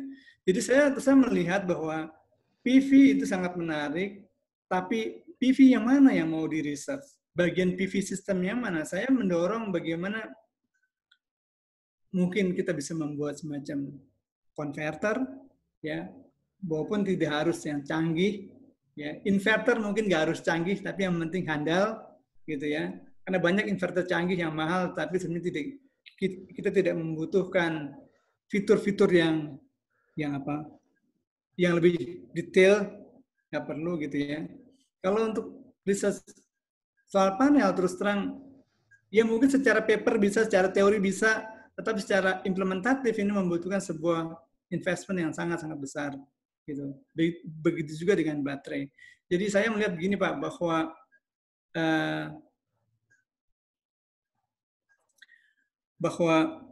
bila pemerintah bisa memberikan sebuah kebijakan yang menarik pemanfaatan energi terbarukan yang lebih menarik masuk ke jaringan, ya dengan harga yang bagus, maka otomatis riset akan tumbuh. Tapi kalau enggak, ya saya ngelihat ya ini akan begini terus, akan sangat-sangat lambat progresnya. Oke, kita lanjutkan ya Pak Eko. Ya. Dari Bu Rani Puspita Dewi dari Universitas Tidar Magelang. Mayoritas produk solar PV itu kan memiliki efisiensi 20%. Apakah dengan material energi terbarukan mampu menaikkan efisiensinya? Gitu pertanyaannya. Ya, untuk di material yang kristalin, memang angkanya memang di 20% itu, Bu. Kecuali mungkin ada material lain. Terus saya nggak bisa jawab ini lebih detail karena ini bidang teknik material. Terus saya hanya memantau, saya hanya membaca bahwa untuk jenis kristalin atau silikon kristal memang di range 20%. Nggak bisa meningkat lebih tinggi lagi. Ya. Ada lagi Pak Eko? Mungkin dengan material lain terus terang saya nggak bisa jawab secara detail untuk masalah ini karena risetnya berubah sekarang ke material yang lain dan saya tidak tahu apakah perkembangannya sudah sejauh mana gitu. Mohon maaf saya nggak bisa jawab lebih detail tentang masalah ini. Oke, pertanyaan lagi dari Pak Iwan Suhardi dari Universitas Negeri Makassar. Saat ini penggunaan energi terbarukan masih kurang. Beberapa hal dikarenakan tingkat keterterimaan penggunaan energi terbarukan masih rendah dan kebijakan pemerintah serta fasilitas pendukung belum banyak tersedia. Serta pemerintah juga belum memberikan prioritas bagi pengguna energi terbarukan. Nah, bagaimana saran dan langkah strategis yang harus dilakukan oleh pemerintah serta masyarakat di dalam menaikkan tadi ketertarikan terhadap energi terbarukan, Pak Eko? Iya. Sebentar. Sebentar, Pak. Jadi saya melihat kebetulan beberapa bulan yang lalu saya bertemu dengan para peneliti dari Cina. Ya. Mereka itu sampai di gang-gang kecil di lingkungan mereka itu mereka membuat spanduk-spanduk yang besar. Bahkan saya juga ngelihat foto-foto spanduknya bahwa energi terbarukan itu bersih, mendapatkan dukungan dari pemerintah. Artinya begini bahwa ada upaya diseminasi yang sangat bagus di masyarakat bahwa memang penggunaan energi terbarukan itu banyak sisi positifnya. ya, terutama untuk dalam konteks shifting dari energi fosil ke energi bersih. Nah, kalau di Indonesia, ya sebentar Pak, saya sendiri sudah buat, sebentar. Ya. Jadi strategi apa, langkah apa yang harus dilakukan? Begini, saya kan hanya sebagai orang kecil di sini, artinya saya nggak punya power, nggak punya apa-apa. Saya cuma melihat apa yang saya sudah pelajari beberapa belas tahun terakhir ini, bahwa tolong yang pertama di level pemerintah perlu ada koordinasi, penguatan sinergi antar institusi, ya, karena ya ini kan tentu di bawah Bappenas. Jadi saya ngelihat bahwa dana-dana untuk energi terbarukan itu ternyata tersebar di berbagai macam kementerian, bukan hanya di ESDM sebagai apa namanya yang lebih bertanggung jawab, tapi juga ada di Kementerian Desa, ada di Kementerian Desa, ada ya di daerah tertinggal, ada juga di BUMN. Jadi maksud saya perlu ada koordinasi antar institusi. Harusnya itu targetnya sama dan ruang lingkup kerjanya pun disinkronkan. Langkah yang kedua adalah bagaimana tadi saya sudah sebutkan, sebanyak mungkin utama teman-teman yang ada di daerah mengimplementasi teknologi energi terbarukan. Buat apa? Untuk menambah jam terbang pengalaman dan pengetahuan. Trial and error itu penting sekali untuk kita dapatkan sehingga kita bisa terus belajar. Dan di level ini, fungsi universitas, ya khususnya tadi saya UII di video tadi pertama sudah pasang PV. Ada training-training. Ya mungkin training-training ini juga penting untuk bisa menghadirkan sebuah kesiapan teknologi dalam mengoperasikan, menginstal, dan juga kemudian bisa melakukan perbaikan. Ya, jadi makin memperbanyak instalasi energi terbarukan, lalu kemudian memperbanyak juga ruang-ruang training sampai dengan tingkat STM untuk instalasi misalkan, sertifikasi dan sebagainya, gitu ya. Dan yang ketiga, ini di level yang lebih tinggi lagi sebenarnya, bagaimana membangun infrastruktur, membangun terus terang di ASEAN, Bapak-Ibu sekalian, tanyaannya ada nggak pabrik pembuat PV, ada nggak sel di situ? Di ASEAN aja deh, itu sangat-sangat terbatas, gitu ya. Atau siapa yang bisa buat inverter di level ASEAN? Saya cuma bisa nyebut satu di Thailand, yang sudah kelihatannya di Indonesia juga ada, tapi sangat-sangat sedikit. Jadi mulai berdirinya atau membangunnya industri. Nah, membangun industri ini otomatis perlu ada bantuan dari negara, bukan bantuan, segini. Kalau memang, ini kan ya usaha yang pernah saya pikirkan, jadi begini, kalau memang negara ASEAN itu, atau di negara itu ada target pasar, harusnya pemerintah bisa mengatakan begini, oke, Anda bisa jualan di sini, di Indonesia, tapi tolong knowledge Anda sharing ke kita. Ke kita untuk siapa? Ke semua perguruan tinggi. Iya, enggak semua lah. Kepada beberapa orang yang memang fokus untuk pengembangan teknologi, inverter misalkan, atau PV atau baterai. Karena kalau mereka tetap diberikan ruang seluas-luasnya untuk menjual barang di Indonesia, tanpa ada kontrol, tanpa ada kesepakatan, maka otomatis ini riset nggak jalan. Karena bisa kan kampus membuat, oke, kami buat inverter, saya tanya berapa kapasitasnya, 100 watt, lupain aja kan gitu. Atau berapa cuma 1000 watt, ya lupain aja, karena di pasar sudah sedemikian banyak yang lebih canggih kan gitu. Nah, kecuali misalkan mereka jual di sini, oke, Anda boleh jualan, tapi tolong Anda harus transfer knowledge-nya juga ke kita. Kita tuh ada, tadi mungkin ada sebuah komunitas yang kemudian disupport dengan itu. Sehingga muncullah orang-orang yang punya kemampuan yang tidak secanggih yang ada di negara asal, nggak apa-apa, tetapi mampu membuat barang yang relatif lebih yang lebih bandel. Nggak usah canggih, tapi murah tapi bandel gitu ya. Jadi saya berpikir bahwa mungkin itu 3 langkah yang pernah saya pikirkan dan kemudian mungkin bisa aja ini dilakukan sebuah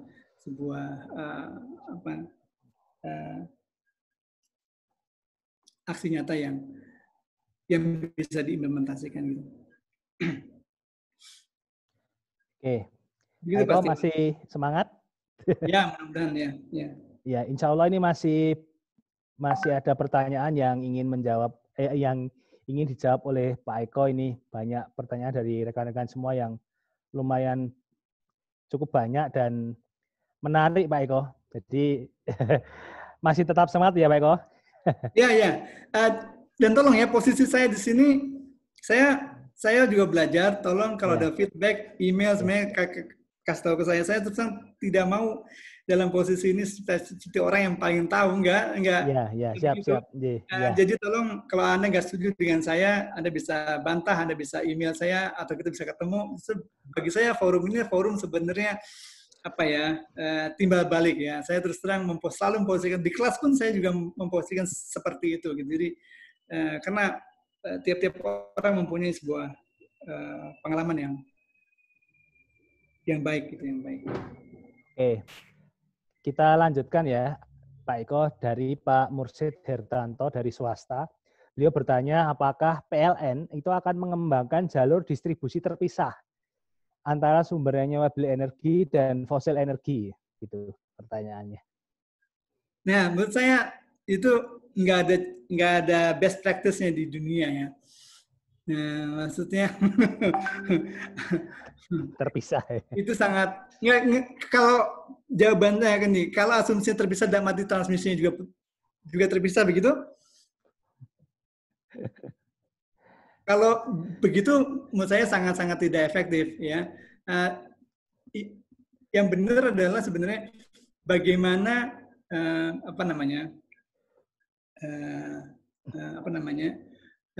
yang sudah ada diperbaiki.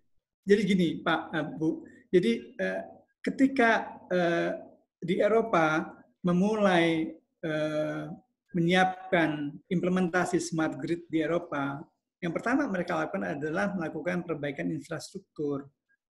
Infrastruktur di mana? Ya di jaringan listrik mereka, peralatan mereka yang udah usang, kabel-kabel transmisi mereka udah mulai jelek, dan sebagainya. Itu mereka ganti semua, gitu. Karena akan menghadapi sebuah peralatan yang baru, yang lebih canggih, bukan lebih canggih, tapi lebih pintar mereka nyebut begitu ya. Sehingga itu aja yang diperkuat, gitu.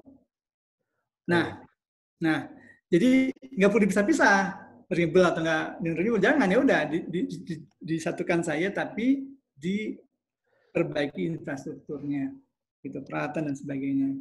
Oke, kita lanjutkan ya Pak Eko, dari Bu Etika Nuraini dari S2 ini kayaknya di UGM. Beliau bertanya, menurut Bapak apakah untuk solar panel di Indonesia sudah bisa bila diintegrasikan di bangunan atau untuk BIPV, bifacial PV, dan apakah sudah ada peraturan terkait hal itu gitu. Yang pertama.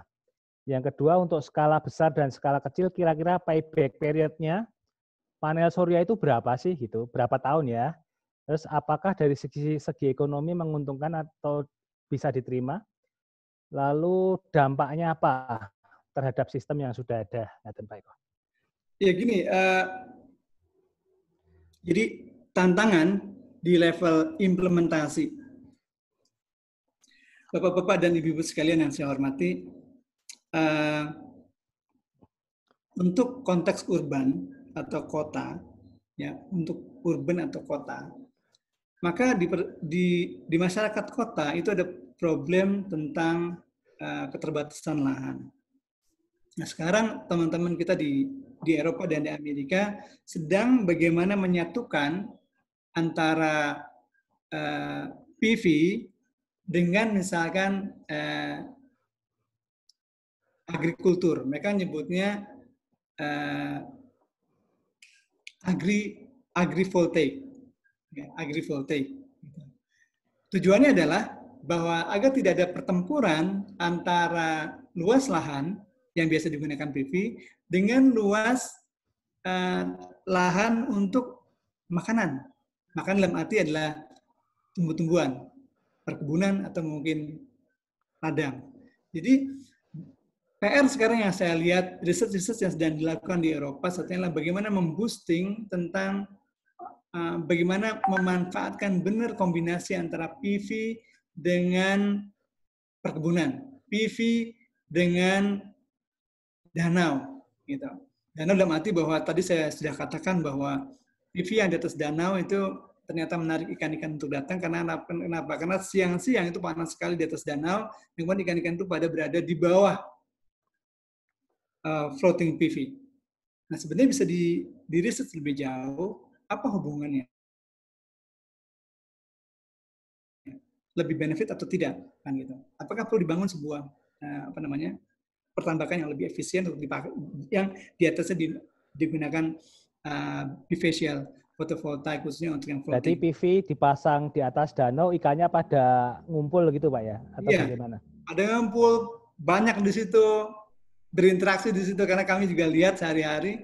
Jadi ini kan hal-hal baru yang sebenarnya bisa dikombinasi bukan hanya ilmu tentang kelistrikan, tapi juga ilmu-ilmu lain, bidang-bidang lain gitu, dari pertanian atau dari peternakan atau dari perkebunan. Karena ternyata ketika PV ditaruh di atas lahan, ternyata ada penelitian yang menunjukkan bahwa penggunaan air di lahan yang panas itu menjadi semakin kecil. Artinya apa? Penggunaan air semakin kecil. Artinya apa? Bahwa lingkungan juga semakin tidak terkuras dengan air itu. Dan tumbuh-tumbuhan tertentu, yang buah-buahan tertentu yang memang relatif nggak kuat panas, itu lebih segar. Gitu. Jadi ini kan hal-hal baru yang menarik gitu untuk bisa kita kembangkan. Mungkin kita nggak bisa buat PV-nya, oke. Jadi bagaimana itu dikombinasikan dengan ilmu-ilmu lain. Di sini ada Dr. Asbas tadi dari alumni Jerman juga, dengan ikan-ikan yang ada di danau misalnya kan, karena dia riset tentang perikanan misalnya kan. Jadi saya sih mendorong terus terang ilmu-ilmu yang semacam ini yang lebih praktis, tapi sebenarnya itu mempunyai benefit yang lebih besar. Tadi kalau misalkan ditaruh di atas atap, ya memang sekarang sudah ada di pasaran Bu yang menggunakan PV sebagai atap gitu ya, bahannya juga masih yang menggunakan yang poli atau monokristalin, jadi sudah dibuat sedemikian rupa. Maksud saya itu tinggal nunggu waktu aja, semua bisa plug and play gitu. Berapa payback periodnya rata-rata dengan harga sekarang masih 7 sampai 8 tahun. Mohon dikoreksi yang teman-teman yang dari bisnis mungkin lebih paham tentang tapi saya menebak di antara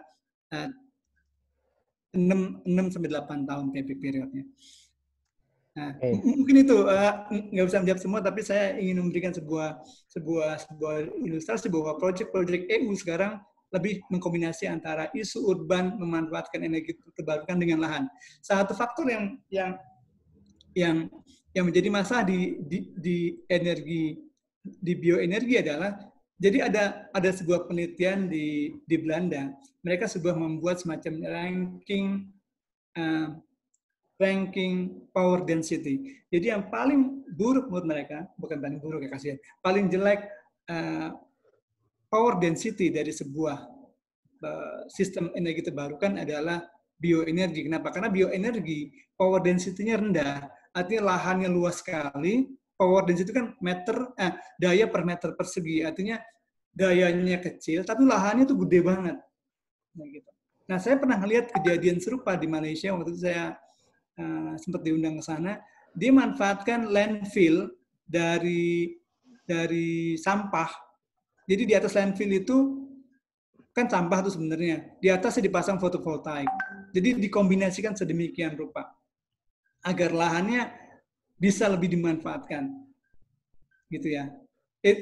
Itu contoh-contoh yang menurut saya mungkin patut kita pikirkan ya, agar terjadi kolaborasi antar bidang ilmu. Gitu. Terima kasih. Oke. Pak Eko, kalau extra time 10 menit panjenengan apakah masih ready Pak Eko? Oke, siap. Jadi jawaban dari Pak Eko juga menjawab pertanyaan dari Pak Steven, Politeknik Negeri Manado. Tadi bertanya apakah ada pengaruh perilaku ikan saat pemasangan PV di danau. Jadi sudah dijawab oleh Pak Eko. Pertanyaan selanjutnya dari Pak Dwi Harto. Apakah sistem yang telah dipasang oleh Pak Eko di rumah itu sudah melakukan transaksi jual beli dengan PLN? Apakah sudah dilakukan perhitungan keuntungan yang didapatkan oleh Pak Eko Adi selama menggunakan kedua sistem tersebut? Gitu Pak Eko pertanyaannya. Iya, terima kasih. Ini pertanyaan yang menarik karena ini aktual. Saya sebenarnya mau ngasih tahu alatnya, ini sistemnya ada di sini. Mungkin kelihatan nggak Pak? Di situ ada alat yang udah, yang putih kotak kelihatan? Share screen Pak Eko masih yang web. Oh ini ya, di video ya? Enggak di video, ini ada di ini. Di kamera, Pak Awan. Share screen-nya bisa di-off dulu. Iya, di kamera ya. Oh, di kamera, oke. Ya. Oke. Ya. Bentar aja. Begini, Pak. Jadi, di rumah saya, kami tidak melakukan ekspor power ke PLN. Jadi, saya menganut asas bahwa saya tidak mau ekspor power ke PLN. Karena saya menggunakan baterai, maka saya gunakan listrik itu ke baterai untuk digunakan ke saya lagi. Kenapa begitu? Ya, kenapa begitu? Gini, terus terang saya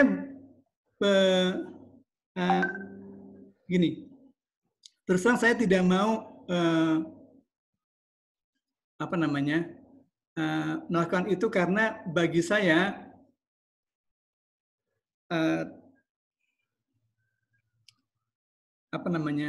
Halo? Ya Pak.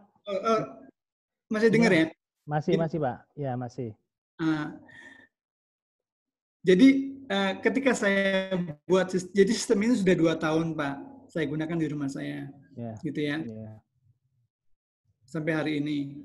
Dan saya tidak melakukan ekspor power, karena kalau saya melakukan ekspor power, terus terang saya belum berhubungan dengan PLN. Tentang masalah birokrasi dan sebagainya, karena saya memang nggak begitu suka birokrasi. Jadi toh saya punya baterai, jadi saya meminimumkan ekspor power, bahkan saya mengenalkan ekspor power. Tapi kalau saya membutuhkan listrik dari PLN, tetap saya membutuhkan, dia bisa masuk. Tetapi yang perlu diingat gini, secara sains, jadi gini, ini mungkin sering saya ulang ke mahasiswa saya, bahwa tahun 2016 di Eropa sudah mulai dibatasi sekali ekspor power ke jaringan listrik. Gitu. Kenapa? Karena memang ada potensi untuk mengganggu dalam arti bahwa mengganggu yang tadi, yang kurva bebek tadi. Jadi ada resiko untuk terjadinya fluktuatif frekuensi di sistem. Nah, oleh karena itu maka di Eropa kemudian menekankan agar tiap rumah menggunakan baterai. Agar tidak ada ekspor power, kelebihan dayanya hanya dipakai di baterai mereka. Nah, baterai mereka untuk mensuplai di kebutuhan di malam hari. Bila kurang maka dari PLN. Jadi itu sudah seirama dengan semangat saya sebenarnya. Jadi saya ingin menjawab bahwa saya tidak ekspor power sama sekali, tapi saya masih menggunakan PLN sebagai backup power saya. Untuk cost dan sebagainya, ya mungkin kita bisa secara japri aja berhubungan, nanti mungkin saya bisa kasih penjelasan lebih detail. Gitu. Jadi saya ingin mengatakan bahwa tren on-grid system untuk PV itu udah mulai dibatasi. Untuk yang dari rumah ya Pak, untuk yang dari rumah. Jadi rooftop itu idealnya mereka udah punya baterai masing-masing di rumah masing-masing. Cost-nya lebih tinggi. Nah, disitulah terjadinya jadi namanya insentif nanti dari pemerintah di Eropa akan memberikan insentif kepada perusahaan baterai. Jadi harga baterai murah. Lalu kemudian baterai itu dibeli oleh masyarakat sampai sampahnya kemudian diolah kembali. Jadi proses recycle baterainya, proses bisnisnya itu pun sudah dipantau atau sedang dipersiapkan oleh pemerintah di Eropa saat ini. Mungkin beberapa tahun lagi akan semakin marak konsep seperti itu, Pak. Jadi bukan lagi insentif yang diberikan kepada orang yang mengalirkan listrik ke jaringan, yang mengekspor ke jaringan listrik, tapi memberikan insentif itu kepada pembelian baterai sehingga harga baterai menjadi lebih murah. Demikian, Pak. Oke, Pak Eko. Ini ada pertanyaan begini dari Pak Pinandito. Apakah sudah dipikirkan dampak lingkungan penggunaan solar PV itu apa ya? Saya kok belum tahu. Mengingat nantinya juga akan menjadi sampah, Pak. Solar PV itu apa, Pak Eko? Solar PV kan? Solar PV ya. Apakah sudah dipikir dampak lingkungan penggunaan solar PV mengingat nantinya juga akan menjadi sampah? Gitu. Iya, kalau begini ya, cara menjawabnya begini, bahwa solar PV itu usianya 30 tahun, Pak. Bahkan saya pernah ketemu produk yang ada di Jerman usianya hampir mendekati 40 tahun. Jadi kalau Anda mau hitung lagi, itu ntar 40 tahun lagi. Memang itu akan menimbulkan masalah, tetapi masalah itu bisa dipikir berapa sama 40 tahun kalau nggak pakai PV, itu solar CO2-nya itu udah berapa kilogram, berapa ton kilogram saya gitu. Jadi ya itu benar, memang pasti ada masalah, dan itu mungkin sejauh ini gini, sejauh ini kalau PV-nya tidak rusak ya, itu tidak ada masalah sebenarnya. Dulu orang concern terhadap PV yang masih pakai tin film, karena di tin film itu ada cairan namanya, ada elemen namanya kadmium, ya, yang itu memang menimbulkan racun. Memang itu memang beracun. Kalau itu saya setuju. Makanya itu tin film sangat susah didapatkan di pasaran karena orang nggak tertarik lagi pasang itu karena ada resiko lingkungan. Tapi kalau untuk solar PV itu material asli, nggak ada sesuatu yang berbahaya.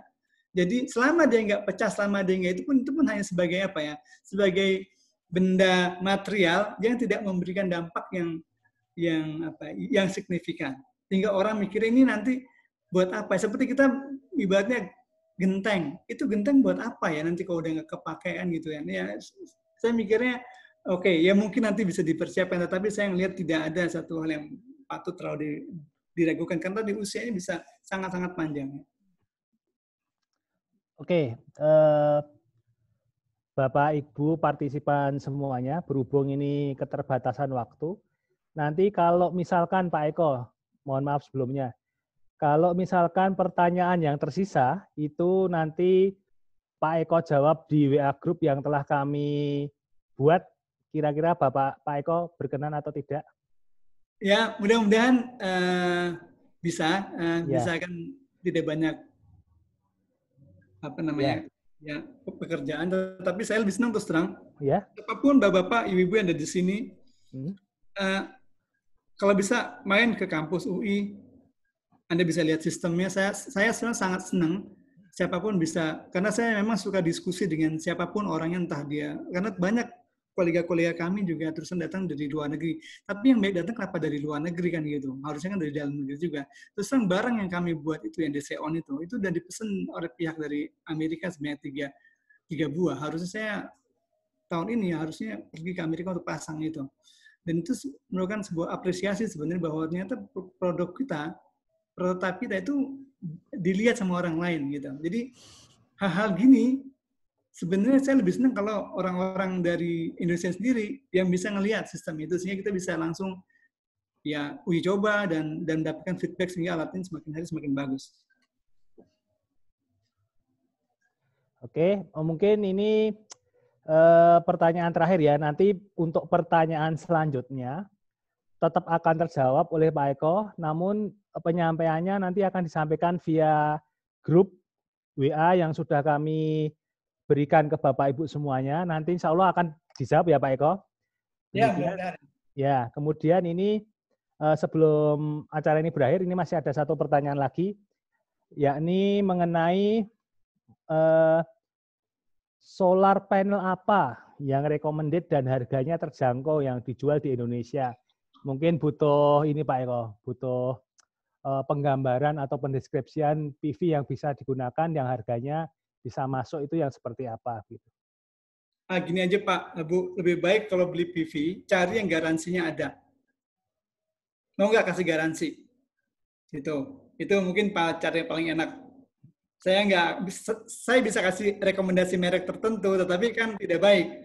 Gitu. Saya ya kalau Anda mau japri dengan saya, ntar saya kasih tahu mereknya. Tapi kalau di forum ini tidak. Oke, dia mau ngasih garansi nggak? Kalau dia mau, ya oke, itu beli aja kalau memang itu bisa. Oke. Siap.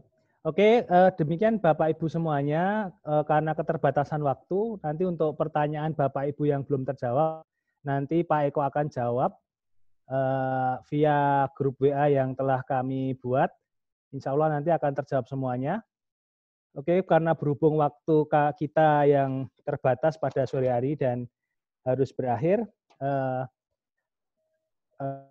Bapak Ibu partisipan acara webinar Energi Series hari ini, kita telah sampai pada penghujung acara. Namun sebelum acara ini berakhir, kami ingin mendokumentasikan kegiatan ini dengan foto bersama terlebih dahulu. Mohon Bapak dan Ibu untuk menghidupkan fitur video untuk dapat menampilkan wajah Bapak dan Ibu semuanya.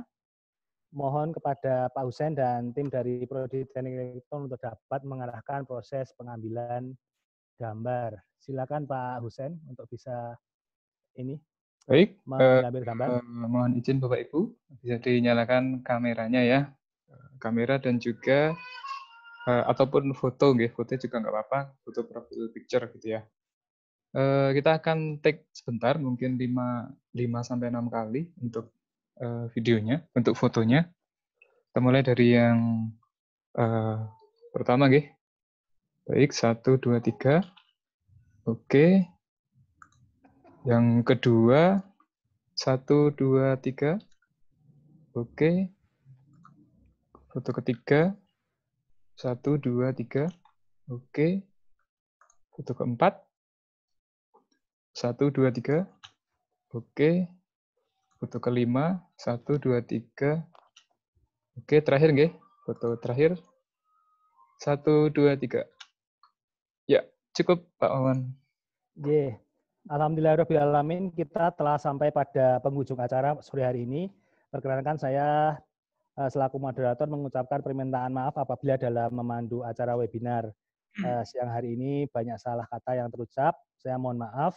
Dan jangan lupa untuk selalu ikuti kegiatan webinar dari Pusat Training Manajemen Energi Program Studi Teknik Elektro di waktu yang akan datang. Kemudian jangan lupa untuk masuk ke WA Group yang telah kami buat untuk nanti pertanyaan-pertanyaan yang belum terjawab bisa Pak Eko Adi Setiawan jawab di WA Group tersebut. Bapak Ibu, nanti kita bisa diskusi dan sharing bersama di grup tersebut. Dan kami ucapkan terima kasih kepada Bapak Ibu partisipan semuanya yang sudah setia mengikuti acara webinar siang sore hari ini dengan sebaik-baiknya. Kita akhiri acara siang sore hari ini dengan membaca hamdalah bersama-sama. Alhamdulillahirabbil alamin. Saya akhiri, wabillahi taufiq wal hidayah. Akhirul kalam. Assalamualaikum warahmatullahi wabarakatuh. Terima kasih Bapak Ibu semuanya. Terima kasih Bapak-bapak ya. Terima kasih Bapak semua yang sudah hadir. Itu ada jualan